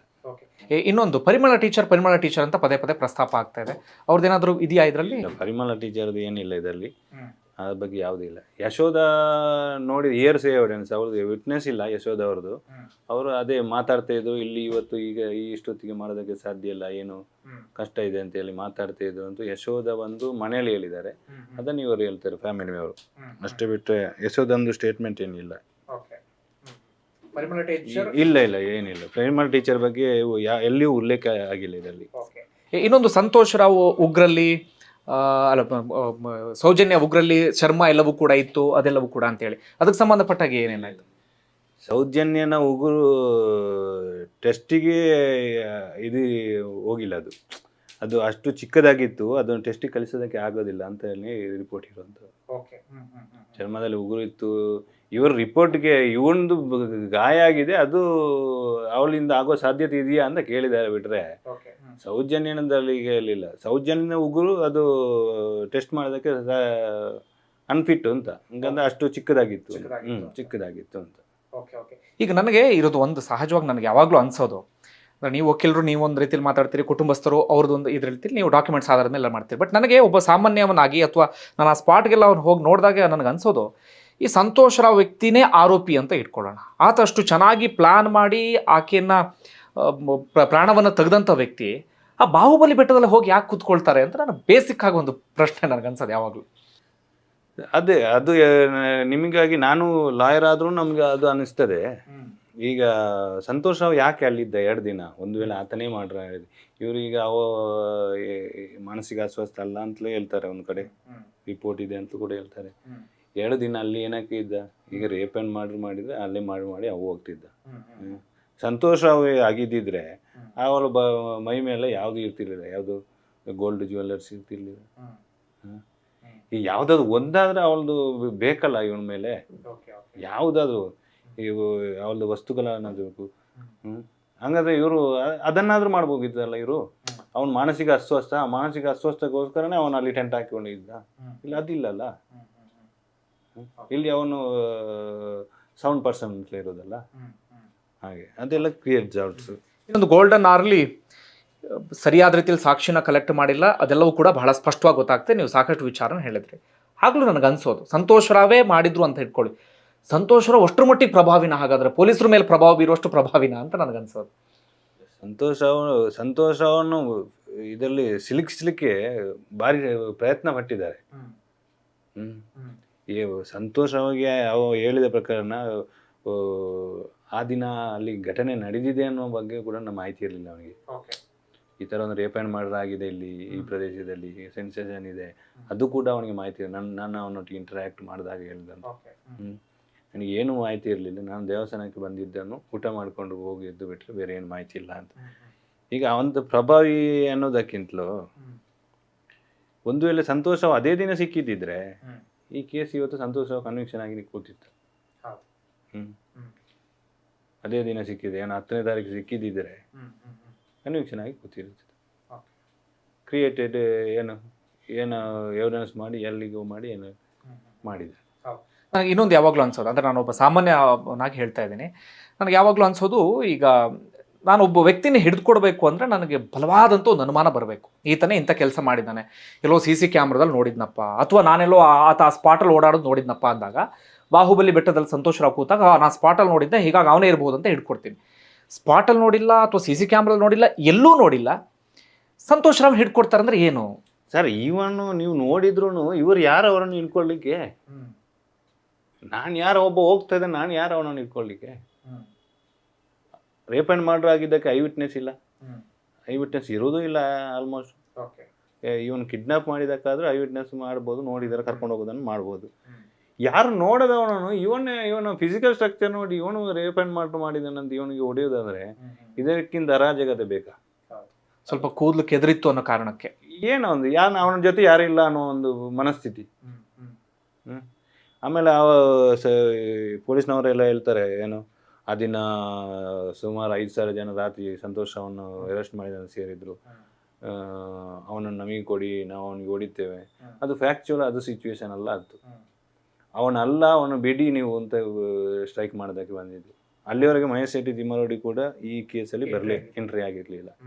ಯಾವಾಗ ಇವರಿಗೆ ಕಂಟ್ರೋಲ್ ಮಾಡೋದಕ್ಕೆ ಆಗೋದಿಲ್ಲ, ಇವರು ಹುಡುಗರೆಲ್ಲ ಮಹೇಶ್ ಶೆಟ್ಟಿ ತಿಮ್ಮರೋಡಿ ಅವರ ಮಾತು ಕೇಳ್ತಾರೆ ಅನ್ನೋದಕ್ಕೆ ಮಹೇಶ್ ಶೆಟ್ಟಿ ತಿಮ್ಮರೋಡಿಯನ್ನು ಕರೆದಿದ್ರು. ಅಲ್ಲಿವರೆಗೆ ಇವರಿಗೆ ಈ ಕೇಸಿನ ಬಗ್ಗೆ ಅವರು ಹೋಗಲೇ ಇಲ್ಲ. ಓಕೆ, ಅಂದ್ರೆ ಇನ್ನೊಂದು ಕ್ಲಾರಿಟಿ ಅಂದ್ರೆ ಅವನು ಬಿಡಿ ಅಂತ ಸ್ಟ್ರೈಕ್ ಮಾಡ್ತಾ ಇದ್ದಿದ್ದು, ಬಿಡಿ ಅಂತ ಸ್ಟ್ರೈಕ್ ಸಂತೋಷ್ ರಾವ್ ಅಲ್ಲ, ನೀವು ನಿಜವಾದ ಆರೋಪಿಗಳನ್ನು ಪತ್ತೆ ಹಚ್ಚುತ್ತಾ ಇಲ್ಲ ಅಂತ. ಈ ಮಹೇಶ್ ಶೆಟ್ಟಿ ತಿಮ್ಮರೋಡಿ ಆ ದಿನ ಬಂದಿಲ್ಲ ಅಂದಿದ್ರೆ ಸ್ಟೇಷನ್ ಅಟ್ಯಾಕ್ ಆಗಿರೋದು ಆ ದಿನ. ಓಕೆ ಸರ್, ಇನ್ನೊಂದು ನನಗಿರೋದು, ಈಗ ಇವರೆಲ್ಲರೂ ಸಂತೋಷ್ ರಾವ್ ಕಡೆನೇ ಹೋದ್ರು. ಈಗ ಸಂತೋಷ್ ರಾವೇ ಈ ಕೆಲಸ ಮಾಡಿದಂತ ಪ್ರೂವ್ ಮಾಡೋದಕ್ಕೆ ಏನೇನು ಬೇಕು ಅದನ್ನೆಲ್ಲ ಕಲೆಕ್ಟ್ ಮಾಡ್ತಾ ಹೋದ್ರು. ಈ ಸಂತೋಷ್ ರಾವ್ ಆ್ಯಂಗಲಲ್ಲಿ ಹೋಗೋ ಬದಲಾಗಿ ನಿಜವಾದ ಆರೋಪಿಗಳನ್ನ ಪತ್ತೆ ಹಚ್ಚೋ ಕೆಲಸ ಏನಾದರೂ ಮಾಡಿದ್ರೆ ನಿಜವಾದ ಆರೋಪಿಗಳು ಸಿಗ್ತಾ ಇದ್ರು, 100% ಸಿಗ್ತಿದ್ರು. ಆ ಬಗ್ಗೆ ತನಿಖೆನೇ ಮಾಡಲಿಲ್ಲ ಅಂತ ಗಮನ ಪೂರ್ತಿ ಸಂತೋಷ್ ರಾವ್ ಕಡೆಗೆ ಹೋಯ್ತು. ಸಂತೋಷ್ ರಾವ್ ಕಡೆಗೆ ಹೋಯ್ತು ಕಾನ್ಸಂಟ್ರೇಷನ್. ಸಂತೋಷ್ ರಾವ್ ಮಾಡಿ ಅವನನ್ನು ಫಿಕ್ಸ್ ಮಾಡೋದಕ್ಕೆ ಯಾವುದೆಲ್ಲ ಎವಿಡೆನ್ಸ್ ಮಾಡಬೇಕು, ಯಾಕಂದ್ರೆ 2 ದಿನ ನಂತರ ಸಿಕ್ಕಿರೋದು, ಆಲ್ಮೋಸ್ಟ್ ಎಲ್ಲ ಎವಿಡೆನ್ಸ್ ಹೋಗಿತ್ತು. ಆಮೇಲೆ ಆದ್ರೂ ಏನು ಮಾಡ್ಬೋದು ಅನ್ನೋ ಬಗ್ಗೆ ಕಾನ್ಸಂಟ್ರೇಷನ್ ಆಯ್ತು. ಓಕೆ, ಇನ್ನೊಂದು ಸಂತೋಷ್ ರಾವ್ಗೆ ಲೈಂಗಿಕವಾಗಿ ಒಂದು ಸಮಸ್ಯೆ ಇತ್ತು ಅಂತ ಒಂದು ರಿಪೋರ್ಟ್ ಬರುತ್ತೆ. ಫಿಮೋಸಿಸ್ ಏನೋ ಕಾಯಿಲೆಯಿಂದ ಬಲಾಲ್ತಾ ಇದ್ದ ಅಂತ. ಹಾಗೆ ಅದೇನು ಸರ್, ಅದು ಏನು ಸಮಸ್ಯೆ? ಅಂದರೆ ಲೈಂಗಿಕ ಇದಕ್ಕೆ ಸಂಬಂಧಪಟ್ಟ ಅವನು ಬರುವ ಸೆಕ್ಸ್ ಮಾಡೋದಕ್ಕೆ ಆಗೋದಿಲ್ಲ, ಪೇನ್ ಬರುತ್ತೆ ಅವನಿಗೆ ಅಂತ ಹೇಳಿ. ಓಕೆ ಓಕೆ, ಹಾಂ. ಅಂದರೆ ಈಗ ಸಂತೋಷ್ ರಾವೇ ಈ ಕೆಲಸ ಮಾಡಿದ್ದಾನೆ ಅನ್ನೋದಕ್ಕೆ ಒಂದು ಸಣ್ಣ ಸಾಕ್ಷಿ ಅಥವಾ ಏನೂ ಇಲ್ಲ. ಸಂತೋಷ್ ರಾವ್ ಏನೂ ಇಲ್ಲ, ಸಂತೋಷ್ ರಾವ್ ಕಂಪ್ಲೀಟ್ ಆಗಿ ಮುಕ್ತ. ಈಗ ಮುಕ್ತನೇ, ಕಂಪ್ಲೀಟ್ ಆಗಿ ಮುಕ್ತನೇ, ವಿದೌಟ್ ಸಾಕ್ಷಿ ಏನಿಲ್ಲದೆ ಹೊರಗಡೆ. ಈಗ ನಾಟ್ ಪ್ರೂವ್ಡ್ ಅಂತ ಬಂದಾಗ ಸಾಕ್ಷಿ ಇಲ್ದೇನೋ ಏನು ಸಾಕ್ಷಿ ಸಾಕಾಗಲ್ಲ ಅಂತ ಕೂಡ ಕೋರ್ಟು ಎಕ್ವಿಟ್ ಮಾಡುತ್ತೆ, ಸಾಕ್ಷಿ ಇಲ್ಲ ಅಂತ ಕೂಡ ಎಕ್ವಿಟ್ ಮಾಡುತ್ತೆ. ಈ ಕೇಸಲ್ಲಿ 143 ಕ್ಲಿಯರ್ ಆಗಿ ಹೇಳಿದೆ, ಒಂದೇ ಒಂದು ಸಾಕ್ಷಿಯೂ ಕೂಡ ಇಲ್ಲ. ಕನೆಕ್ಟ್ ಮಾಡೋದಕ್ಕೆ ಲ್ಯಾಕ್ ಆಫ್ ಎವಿಡೆನ್ಸ್ ಅಲ್ಲ, ನೋ ಎವಿಡೆನ್ಸ್. ಓಕೆ, 143 ಯಾರಾದರೂ ಜಜ್ಮೆಂಟ್ ಕಾಪಿನ ಓದಿದ್ರೆ ನೀವು 143 ಇದೆ ಪಾಯಿಂಟ್ ನಂಬರ್, ಅದನ್ನ ಓದಿ ಆಗ ನಿಮಗೊಂದು ರೀತಿಯಾದಂಥ ಸ್ಪಷ್ಟನೆ ಸಿಗುತ್ತೆ. There is no evidence to connect the accuse with the crime ಅಂತ ಹೇಳಿದ್ರೆ ಏನರ್ಥ? ಲ್ಯಾಕ್ ಆಫ್ ಎವಿಡೆನ್ಸ್ ಅಂತ ಹೇಳಿ ಬರಲಿಲ್ಲ. ಓಕೆ, ಈಗ ಎಲ್ಲರಲ್ಲೂ ಇರುವಂಥ ಪ್ರಶ್ನೆ ಸಂತೋಷ್ ರಾವ್ ಅಲ್ಲ ಅಂತಾದರೆ ಯಾರು ಅನ್ನೋದು ಜನಕ್ಕೆ ಒಂದು ಆಕ್ರೋಶ. ಜನಕ್ಕಿರುವಂಥ ಒಂದು ಪ್ರಶ್ನೆ. ಯಾರು ಅಂತ ಹೇಳಿ ತಿರ್ಗಾ ನೀವು ಕೂತು ಡಿಸೈಡ್ ಮಾಡುವಂಥ ಕೆಲಸ ಅಲ್ಲ ಅದು. ತಿರ್ಗಾ ಇನ್ವೆಸ್ಟಿಗೇಷನ್ನೇ ಮಾಡಬೇಕು ಅದಕ್ಕೆ. ನಾನು ಯಾರನ್ನ ಒಬ್ಬ ಬೆಟ್ ಮಾಡಿ ತೋರಿಸುವಂಥದ್ದು ಅದೆಲ್ಲ ಆಗಬಾರ್ದು. ಅದು ನಾನು ಕೂಡ ಹೇಳ್ತೇನೆ, ಅದೆಲ್ಲ ಆಗಬಾರ್ದು. ಈ ಸಂತೋಷ ಬದಲು ಇನ್ನೊಬ್ಬ ಯಾರನ್ನ ತಂದು ಹಾಕುವಂಥ ಕೆಲಸ ಕೂಡ ಆಗಬಾರ್ದು. ನಾನು ಅದನ್ನು ಇನ್ನೂ ಸ್ಪಷ್ಟವಾಗಿ ಹೇಳ್ತೇನೆ, ಅವರು ಫ್ಯಾಮಿಲಿಯವರು ಹೇಳಿದ್ದು ಕೂಡ ಆಗಬೇಕು ಅಂತ ನಾನು ಹೇಳ್ತಾ ಇಲ್ಲ. ನಿಜವಾದ ಆರೋಪಿ ಯಾರಿದ್ದಾರೆ ಅವ್ರು ಬರಲಿ ಅಷ್ಟೇ, ಬಿಟ್ಟರೆ ಸಾವು ಆಗಿದೆ. ನಿಜವಾದ ಆರೋಪಿ ಯಾರು ಅಂತ ಬರಬೇಕು. ನೀವು ಈ ಕೇಸ್ ಕೈಗೆತ್ಕೊಂಡಾಗ ನಿಮ್ಗೆ ಏನು ಚಾಲೆಂಜಸ್ ಇತ್ತು ಅಂತ ಈ ಕೇಸಲ್ಲಿ? ಇಲ್ಲ, ನನಗೆ ಕೆಲವರೆಲ್ಲ ಫೋನ್ ಮಾಡಿ ನಿಮಗೆ ಬೆದರಿಕೆ ಇತ್ತಾ ಅದಿತ್ತ. ನನಗೆ ಯಾವುದು ಬೆದರಿಕೆ ಇಲ್ಲ, ಯಾರು ಫೋನ್ ಮಾಡಿಲ್ಲ. ನಾವು ನಮ್ಮಷ್ಟಿಗೆ ಮಾಮೂಲಿ ಎಲ್ಲ ಕೇಸ್ಗಳನ್ನ ನಡೆಸ್ತಾರ ಇದನ್ನು ಕೂಡ ನಡೆಸಿದ್ದೀವಿ. ಯಾಕಂದ್ರೆ ನಮಗೆ 2 ಸಲ ನಾವು ಅದೇ ಭಾಗದಿಂದ ಬಂದಾಗ ನಮಗೆ ಒಂದು ಕುತೂಹಲ ಇದ್ದೇ ಇರುತ್ತೆ ಒಂದು ಕೇಸಿನ ಬಗ್ಗೆ. ಈ ಕೇಸ್ ಅವನೊಟ್ಟಿಗೆ ದುಡ್ಡಿಲ್ಲ ಅನ್ನೋ ಬಗ್ಗೆ ಮನವರಿಕೆ ಕೂಡ ನಮಗಿತ್ತು. ಕೆಲವು ಟೈಮಲ್ಲಿ ಒಂಥರ ನಮಗೂ ಒಂದು ಫ್ರಸ್ಟ್ರೇಷನ್ ಒಂಥರ ಹೋಗಿರ್ತದೆ. ಯಾಕಂದ್ರೆ ಯಾವಾಗಲೂ ನಾವು ದುಡ್ಡು ಇಲ್ಲದೆ ಮಾಡಬೇಕು ಅಂತ ಏನೋ ಒಂಥರ ಹೋಯ್ತು. ಅದು ಅವನ ಅಣ್ಣ ಮಾತಾಡುವಂಥದ್ದು, ಇಜ್ಜಿ ಸರ್ ಎನ್ನ ಜಾಗ ಸೇಲ್ ಮಾಡ್ತಾನ ಕೊಡ್ತೆ, ನನ್ನ ಜಾಗ ಸೇಲ್ ಮಾಡಿ ಆದರೂ ಕೊಡ್ತೇನೆ, ಈ ಮಾತೆಲ್ಲ ನಮಗೆ ಸ್ವಲ್ಪ ಇನ್ಸ್ಪೈರ್ ಆಗಿಬಿಟ್ಟು ಮಾಡ್ತಾ ಹೋದ್ರು. ಈ ಸಂತೋಷ್ ರಾವ್ ಅರೆಸ್ಟ್ ಆದಾಗ ಹೆಚ್ಚು ಕಡಿಮೆ 34ರಿಂದ 35 ವರ್ಷ ವಯಸ್ಸು. ಹೇಗಿತ್ತು ಸರ್ ಸಂತೋಷ್ ರಾವ್ ನೋಡಿದಾಗ, ಅಥವಾ ಯಾವ ರೀತಿಯ ಸಂಕಟ ನೋವಿತ್ತು ಸಂತೋಷ್ ರಾವ್? ನಾನು ನೋಡಿದ್ದು 2016ರಲ್ಲಿ ಕೋರ್ಟಲ್ಲಿ ನೋಡಿದ್ದು. ಅದಕ್ಕಿಂತ ಮೊದಲೇ ಟಿವಿಯಲ್ಲೆಲ್ಲ ನೋಡಿದ್ದು. ಸಂಕಟ ಅಂದ್ರೆ ಅವ ಅಷ್ಟೊಂದು ಮೆಂಟಲಿಯಾಗಿ ಅವ ಎಲ್ಲದಕ್ಕೂ ಹೋಗುವಂತ, ಅಲ್ಲಿದ್ರು ಅಲ್ಲಿ, ಇಲ್ಲಿದ್ರು ಇಲ್ಲಿ, ಏನೋ ಸರಿ ಅಂತ ನಮಗೆ ಆ ಥರ. ಅವನ ದೇಹ ಏನಾದರೂ ಜರ್ಜರಿತ ಆಗಿದೆಯಾ? ಅಂದರೆ ಪೊಲೀಸ್ ಸ್ಟೇಟ್ಮೆಂಟ್ ಅಂತ ನಮ್ಗೆಲ್ಲರಿಗೂ ಗೊತ್ತಿರುತ್ತೆ. ಅಲ್ಲ, ಹೊಡೆದಿದ್ದಾರೆ, ಅದು ಇಷ್ಟರವರೆಗೆ ಜರ್ಜರಿತ ಆಗಿರ್ತದಂತ ನನಗೂ ಏನು ಗೊತ್ತಿಲ್ಲ. ಕೆಲವೊಂದು ಮೊಣಕಾಲು ಪೇಯ್ನು ಅದೆಲ್ಲ ನನಗೆ ಬಂದಾಗ ಹೇಳ್ತಿದ್ದೆ, ನಡಿಲಿಕ್ಕೆ ಆಗೋದಿಲ್ಲ ಅದೆಲ್ಲ. ಬೇರೆ ಏನಾದರೂ ನೋವು ಹೇಳ್ಕೊಳ್ತಿದ್ರ ನಿಮ್ಮ ಹತ್ರ? ಆಗ ಸಾಕು ನಾವು ಹೊರಗಡೆ ಹೋಗಬೇಕು? ಇಲ್ಲ ಅವ ಏನು ಮಾತಾಡ್ತಿದ್ದೆ. ನಾನು ಇವಾಗ ನಿನ್ನೇನು ಕೂಡ ಫೋನ್ ಮಾಡಿ ಮಾತಾಡಿದ್ದೇನೆ ಅವ ಮನುಷ್ಯನ ಜೊತೆ ಕೇಸಿನ ಬಗ್ಗೆ. ನಾನು ಇದರಿಂದ ಬಿಡುಗಡೆ ಆಗಿದ್ದೇನೆ. ನನಗೆ ಈ ಕೇಸಿಗೆ ಇನ್ನು ಯಾವುದೇ ಸಂಬಂಧ ಇಲ್ಲ. ಇನ್ನು ಬೇರೆಯವರು ಬಂದು ವಿಡಿಯೋ ಮಾಡಿ ನನ್ನನ್ನು ಇನ್ನೇನು ಮಾಡಬೇಕು ಅಂತ ನೀವು ಡಿಸೈಡ್ ಮಾಡಿದ್ದೀರಿ ಅಂತ ನನಗೆ ಹೇಳಿದರು. ವಿಡಿಯೋ ಮಾಡಬೇಡಿ ಅಂತ ರಿಕ್ವೆಸ್ಟ್ ಮಾಡಿ, ವಿಡಿಯೋ ಮಾಡಬೇಡಿ, ನಾನು ನನ್ನಷ್ಟಿಗೆ ಇರ್ತೇನೆ ಇಲ್ಲಿ ಅದೊಂದು ಕೆಲಸ ಮಾಡಿಕೊಂಡು ಅನ್ನೋ ಬಗ್ಗೆ ಹೇಳಿದರು. ಅದಕ್ಕೆ ನನಗೆ ಸುಮಾರು ಜನ ಇವರು ಎಲ್ಲ ಫೋನ್ ಮಾಡಿದರು, ಅವನನ್ನೊಂದು ಮಾತಾಡಿಸ್ಬೇಕು. ಇಲ್ಲ, ಅವನನ್ನು ಮಾತಾಡಿಸೋಕೆ ಆಗೋದಿಲ್ಲ, ಸುಮ್ಮನೆ ನಾವು ಆರಾಮಾಗಿದ್ದಾನೆ ಹಂಗೆ ಇರಲಿ ಅಂದೆ. ಓಕೆ, ಮಾನಸಿಕವಾಗಿ ಮತ್ತೆ ಹಿಂಸೆ ಕೊಡಬೇಡಿ, ಕೊಡೋದು ಬೇಡ ಅಂತ. ಹಂಗಿದೆ ಒಂದು 2-3 ತಿಂಗಳು ಕಲೀಲಿ, ಆಮೇಲೆ ನೋಡೋಣ. ಈಗ ಸರ್ ಮುಂದೆ ಹೇಗೆ ಅಂತ? ಈಗ ಒಂದು ಕಡೆಯಿಂದ ನಿನ್ನೆ ಸಿದ್ದರಾಮಯ್ಯ ಸ್ಟೇಟ್ಮೆಂಟ್ ಕೊಟ್ಟರು, ನಾವು ಅಪೀಲ್ ಮಾಡ್ತೀವಿ ಅಂತ ಹೇಳಿ. ಮತ್ತೊಂದು ಕುಟುಂಬದವ್ರು ಒತ್ತಾಯಿಸ್ತಾ ಇರೋದು ಮರು ತನಿಖೆ ಆಗಬೇಕು ಅಂತ. ಈಗ ಏನು ಆಗ್ಬೇಕೀಗ? ಈಗ ಮರು ತನಿಖೆಗೆ ಆಸ್ ಪರ್ ಲಾದ CRPCಯಲ್ಲಿ ಮರು ತನಿಖೆ ಅಂತ ಬರೋದಿಲ್ಲ. ಅದು ಗೌರ್ಮೆಂಟ್ನವರು ಡಿಸೈಡ್ ಮಾಡಿ ಮರು ತನಿಖೆ ಮಾಡಬೇಕು, SIT ಫಾರ್ಮ್ ಮಾಡಬೇಕು, ಅದೆಲ್ಲ ಅವರು ಗೌರ್ಮೆಂಟ್ಗೆ ಬಿಟ್ಟಿದ್ದು. ಈಗ ಏನು ಅಪೀಲ್ ಅಂತ ಬಂದಾಗ ತಿರ್ಗಿ ಇವನೇ ಆಯಿತು. ಅಪೀಲ್ ಅಂತ ಬಂದಾಗ ಬೇರೆಯವರನ್ನು ಅಪೀಲಿಗೆ ಕರೆಯೋಕ್ಕಾಗಲ್ಲ, ಎಳೆಯೋಕ್ಕಾಗಲ್ಲ. ಅಪೀಲ್ ಈ ಜಜ್ಮೆಂಟ್ ಮೇಲೆ ಇದು ಸರಿ ಇಲ್ಲ ಅಂತೇಳಿ ಅಪೀಲ್ ಹೋಗುವಂಥದ್ದು ಅಷ್ಟೇ. ಅಪೀಲ್ ಮಾಡಿದ್ರೆ ಮತ್ತೆ ಸಂತೋಷ್ ರಾವ್ನೇ ಹೇಳ್ತಂದಾಗ ಬಂದಾಗಾಯ್ತು, ಆತನ ಮಾನಸಿಕ ಹಿಂಸೆ ಮತ್ತೆ ಕೆಡಿಸ್ತಾ ಹಾಗೆ. ಅದೇ ಅಪೀಲ್ ಆದ್ರೆ ಅವನೇ ಬಂದಾಗಾಯ್ತು. ಎಲ್ಲಿದೆ ಓವರಾಲ್ ನಿಮಗೆ ಈ ಲಾಯರ್ ಅನ್ನೋದು ಅದನ್ನೆಲ್ಲವೂ ಕೂಡ ಬಿಟ್ಟು ಒಬ್ಬ ಮನುಷ್ಯನಾಗಿ ನೋಡಿದಾಗ ಈ ಕೇಸ್ ನಿಮಗೆ ಏನು ಅನಿಸ್ತು ಸರ್? ಅಂದರೆ ನಾವೆಲ್ಲ ಈಗ ಹೇಳ್ತಾ ಇರೋದಂದ್ರೆ ಇಲ್ಲಿ ಬರೀ ಸೌಜನ್ಯ ಕುಟುಂಬಕ್ಕೆ ಅನ್ಯಾಯ ಆಗಿಲ್ಲ, ಸೌಜನ್ಯ ಕುಟುಂಬದ ಜೊತೆಗೆ ಈ ಸಂತೋಷ್ ರಾವ್ ಅನ್ನುವಂಥ ಕುಟುಂಬಕ್ಕೂ ಅನ್ಯಾಯ ಆಯಿತು ಅಂತ ನಾವು ಅವ್ರ ಫ್ಯಾಮಿಲಿ ಎಲ್ಲ ನೋಡಿದಾಗ ಭಾಳ ಬೇಜಾರಾಗುತ್ತೆ. ಅವ್ರ ತಂದೆ ಮೇಸ್ಟ್ರು ಕೆಲಸ ಮಾಡ್ತಿದ್ದರು, ಅವ್ರ ತಾಯಿ PWD ಇಲಾಖೆಯಲ್ಲಿ ಪ್ರಥಮ ದರ್ಜೆ ಗುಮಾಸ್ತೆ, 4 ಜನ ಗಂಡು ಮಕ್ಕಳು. ಅವ್ರ ಕುಟುಂಬನ ಗೊತ್ತು ನಮಗೆ ಯಾವ ರೀತಿ ನೋಡ್ತಾರೆ, ಅದು ಆ ಭಾಗದಲ್ಲಿ ಅಥವಾ ಒಂದು ಗ್ರಾಮೀಣ ಪ್ರದೇಶದಲ್ಲಿ ಹೇಗೆ ನೋಡ್ತಾರೆ ಅಂತ ಭಾಳ ಚೆನ್ನಾಗಿ ಗೊತ್ತು. ನಿಮ್ಗೆ ಏನು ಅನಿಸ್ತು ಈ ಕೇಸ್ ನೋಡಿದಾಗ ಒಟ್ಟಾರೆ ಓರ್ವ ಮನುಷ್ಯ ಅಂತ ನೋಡಿದಾಗ? ಇಲ್ಲ, ಹೌದು, ಅವರ ಮನೆಯ ಪರಿಸ್ಥಿತಿಯು ಭಾರಿ ಕಷ್ಟದಲ್ಲಿದೆ. ಇವನಿಗೆ ಮದುವೆ ಆಗಿಲ್ಲ, ಇವನ ತಮ್ಮಂದಿರಿಗೆ ಇವನ ರೀಸನಿಗೋಸ್ಕರ ಹೆಣ್ಣು ಕೊಡ್ತಾ ಇಲ್ಲ. ಇವನ ಅಣ್ಣನ ಹೆಂಡತಿ ಮನೆಗೆ ಬರಲ್ಲ ಇದೇ ರೀಸನ್ಗೆ. ಯಾಕಂದ್ರೆ ಅವರಿಗೆ 2 ಹೆಣ್ಮಕ್ಳು, ತಾಯಿ ತೀರ್ಕೊಂಡಿದ್ದ. ಇನ್ನು ಅದೊಂದು ಇನ್ನೊಂದು ಇದೆಲ್ಲ ಓಡಾಡ್ತಾ ಇದೆ, ತಾಯಿಗೆ ನೋಡೋದಕ್ಕೆ ಬಿಡಲಿಲ್ಲ. ಆ್ಯಕ್ಚುಲಿ ಅದು ಆ ಥರ ಅಲ್ಲ, ಅದು ಪಬ್ಲಿಕ್ಸ್ದು ಬೇರೆ ಸೆಂಟಿಮೆಂಟ್. ಯಾಕಂದರೆ ಕೋರ್ಟು ತಾಯಿ ಸತ್ತಾಗ ಬಿಡೋದಿಲ್ಲ ಅಂತ ಎಲ್ಲಿ ಯಾವ ಕೋರ್ಟು ಹೇಳೋದಿಲ್ಲ. ಅದು ಅವ್ರದ್ದು ನಮಗೆ ಕಮ್ಯುನಿಕೇಷನ್ ಗ್ಯಾಪಿಂದ ಆಗಿರುವಂಥದ್ದು. ನಮಗೆ ಇನ್ಫಾರ್ಮ್ ಮಾಡಿದ್ದಿದ್ರೆ ಎಸ್ಕಾಟ್ ಹಾಕಿ ಕಳಿಸ್ಕೊಡ್ತಿದ್ದು ಅಲ್ಲಿಗೆ. ನಮಗೆ ಇನ್ಫಾರ್ಮ್ ಮಾಡಿಲ್ಲ, ಹಾಗೆ ಆಯಿತು, ನೋಡಲಿಕ್ಕೆ ಬಿಡಲಿಲ್ಲ ಅಂತ. ಆಮೇಲೆ ಅವನನ್ನು ಕಸ್ಟಡಿಯಲ್ಲೂ ನೋಡಲಿಕ್ಕೆ ಬಿಡಲಿಲ್ಲ ಅಂತ ಅವ್ರು ಬರಬೇಕಾಗಿದ್ದು.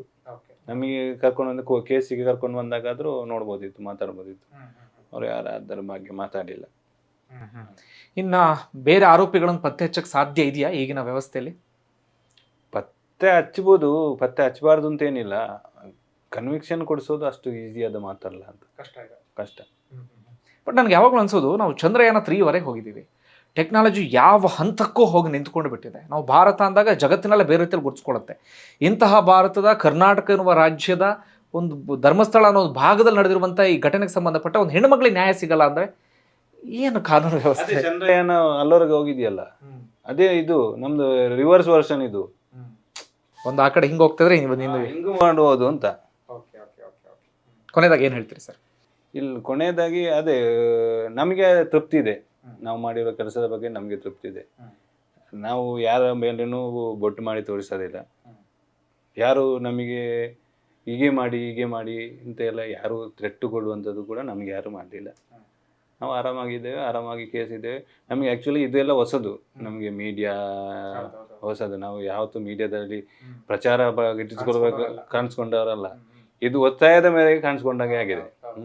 ಕಾಣಿಸ್ಕೊಂಡಿಲ್ಲ ಅಂದಿದ್ರೆ ಈಗ ನೀವು ಮಾಡಿದ್ದಕ್ಕೆ ಪ್ರತಿಫಲ ಏನು ಅಂತ. ಅಲ್ಲ, ಪ್ರತಿಫಲ ಏನು ಅಂದ್ರೆ ನನಗಿದ್ದಿದ್ದಂದ್ರೆ, ನಾನು ನಿಮ್ಮನ್ನು ಭಾಳ ದಿನದಿಂದ ಕೇಳ್ತಾ ಇದ್ದೆ. ನಾನು ಕೇಳ್ತಾ ಇದ್ದದ್ದು ಉದ್ದೇಶ ಅಂದರೆ ದಾರಿ ತಪ್ಪಬಾರ್ದು. ಈ ಜಡ್ಜ್ಮೆಂಟ್ ಕಾಪಿನ ನಿಮ್ಮಷ್ಟು ಚೆನ್ನಾಗಿ ಸ್ಟಡಿ ಮಾಡಿದಂಥವ್ರು ಅಥವಾ ಕೇಸ್ ಸ್ಟಡಿ ಮಾಡಿದಂಥವ್ರು ಯಾರು ಇದಕ್ಕೆ ಸಾಧ್ಯ ಇಲ್ಲ. ಜನಕ್ಕೊಂದಷ್ಟು ವಿಚಾರ ಗೊತ್ತಾಗಲಿ ಅಂತ ಆ ಕಾರಣಕ್ಕೆ. ಹೌದು, ಎಲ್ಲರೂ ನನ್ನ ಹತ್ರ ಅದಕ್ಕೆ ಬರೋದು. ನೀವು ಸ್ಟಾರ್ಟಿಂಗಿಂದ ನೀವು ಇದ್ರಿ ಮಾಡಿ. ಮಹೇಶನ್ನ ಕೂಡ ಅದನ್ನೇ ಹೇಳೋದು. ಯಾರಿದ್ರು ಮಹೇಶನ್ನ ಫಸ್ಟ್ ನಮಗೆ ಕಳಿಸ್ಕೊಡ್ತಿದ್ರು ಹಾಗೆ. Okay, thank you sir. ಮತ್ತೊಮ್ಮೆ ಅಭಿನಂದನೆ. ನಾನು ಥ್ಯಾಂಕ್ ಯು. ನಾನು ಪದೇ ಹೇಳುವಂಥ ವಿಚಾರ ಅಂದರೆ, ಆತನ ಹತ್ರ ₹1 ತಗೊಂಡಿಲ್ಲ ಅನ್ನೋ ವಿಚಾರ ನನಗೆ ಇನ್ನಷ್ಟು ಇದಾಯಿತು. ಅಂದರೆ ಆ ಥರ ಒಂದು ಮನಸ್ಥಿತಿ ಎಲ್ರಿಗೂ ಬರೋಕ್ಕೆ ಸಾಧ್ಯ ಇಲ್ಲ. ಒಂದಷ್ಟು ಜನ ಉತ್ಸಾಹ ಕಳ್ಕೊಬಿಡ್ತಾರೆ, ಏನು ಪ್ರಯೋಜನ ನಮಗಿದ್ರಿಂದ. ಮನಸ್ಥಿತಿ ಅದು ಕೇಸಿಗೆ ತಕ್ಕಂತೆ ಬರುತ್ತೆ ಅಂತ, ನನ್ನದು ಅಂತ ಬಂದಾಗ ಬರುತ್ತೆ ಮನಸ್ಥಿತಿ. Thank you sir. ಓಕೆ, ಇಲ್ಲಿವರೆಗೆ ಮೋಹಿತ್ ಕುಮಾರ್ ಅವರು ಮಾತನಾಡ್ತಾ ಇದ್ರು. ಸಂತೋಷ್ ಕುಮಾರ್ ಪರ ವಕೀಲರು ಇವರು ಸಾಕಷ್ಟು ವಿಚಾರಗಳನ್ನು ಇಲ್ಲಿ ಪ್ರಸ್ತಾಪ ಮಾಡಿದ್ದಾರೆ. ನಾನು ಪದೇ ಹೇಳುವಂಥ ವಿಚಾರ, ನಾನು ನನ್ನ ಅಭಿಪ್ರಾಯವನ್ನು ಹೇಳ್ತಾ ಇಲ್ಲ ಅಥವಾ ಯಾರ ಕಡೆಗೋ ಬೆರಳು ಮಾಡಿ ತೋರಿಸುವಂಥ ಕೆಲಸವನ್ನು ನಾನು ಮಾಡ್ತಾ ಇಲ್ಲ. ಈಗ ಒಂದಷ್ಟು ಜನರ ಕಡೆ ಬೆರಳು ಮಾಡಿ ತೋರಿಸ್ತಾ ಇದ್ದಾರಲ್ಲ, ಅವರು ಏನಾದರೂ ನನಗೆ ಹೇಳಿದ್ರೆ ಅವರನ್ನ ಸಂದರ್ಶನ ಮಾಡೋದಕ್ಕೂ ನಾನು ರೆಡಿ ಇದ್ದೇನೆ. ಅವ್ರೇನಾದರೂ ನನಗೆ ಸಂದರ್ಶನ ಮಾಡಬೇಕು, ಅವ್ರ ವಿಚಾರ ಜನರಿಗೆ ತಲುಪಿಸ್ಬೇಕು ಅಂತಾದರೆ ಅದಕ್ಕೂ ಕೂಡ ನಾನು ರೆಡಿ ಇದ್ದೇನೆ. ನಾನು ಮತ್ತೆ ಅದೇ ಹೇಳ್ತಾ ಇರೋದು, ಚಂದಮಾಮ ಕಥೆಯನ್ನ ಹೇಳ್ತಾ ಇಲ್ಲ ಎಲ್ಲೋ ಕುತ್ಕೊಂಡು, ಕಾಗಕ್ಕ ಗುಬ್ಬಕ್ಕ ಕಥೆಯನ್ನು ಕೂಡ ನಾನು ಎಲ್ಲೋ ಕುತ್ಕೊಂಡು ಹೇಳ್ತಾ ಇಲ್ಲ. ಇದಕ್ಕೆ ಸಂಬಂಧಪಟ್ಟವನ್ನ ಮಾತನಾಡಿಸ್ತಾ ಇದ್ದೇನೆ. ಅವ್ರೇನ್ ಹೇಳ್ತಿದ್ದಾರೆ ಆ ವಿಚಾರವನ್ನ ನಾನು ನಿಮ್ಮ ಮುಂದೆ ಇಡ್ತಾ ಇದ್ದೇನೆ. ಒಟ್ಟಾರೆಯಾಗಿ ಕೊನೆಗೂ ನಮ್ಮ ಆಗ್ರಹ ಸೌಜನ್ಯಳಿಗೆ ನ್ಯಾಯ ಸಿಗ್ಲಿ ಅಂತ. ಮತ್ತೊಂದು ಕಡೆಯಿಂದ ಕ್ಷಮಿಸು ಸೌಜನ್ಯ ಅಂತಲೂ ಕೂಡ ಕೇಳ್ಕೋಬೇಕಾಗತ್ತೆ. ಯಾಕಂದ್ರೆ ಸದ್ಯದ ಪರಿಸ್ಥಿತಿ ನೋಡಿದ್ರೆ ನ್ಯಾಯ ಸಿಗುವಂತ ಸಾಧ್ಯತೆ ತೀರಾ ಕಡಿಮೆ. ಧನ್ಯವಾದ. ಮುಂದಿನ ವಿಡಿಯೋದಲ್ಲಿ ಮತ್ತೊಮ್ಮೆ ಸಿಗ್ತೀನಿ.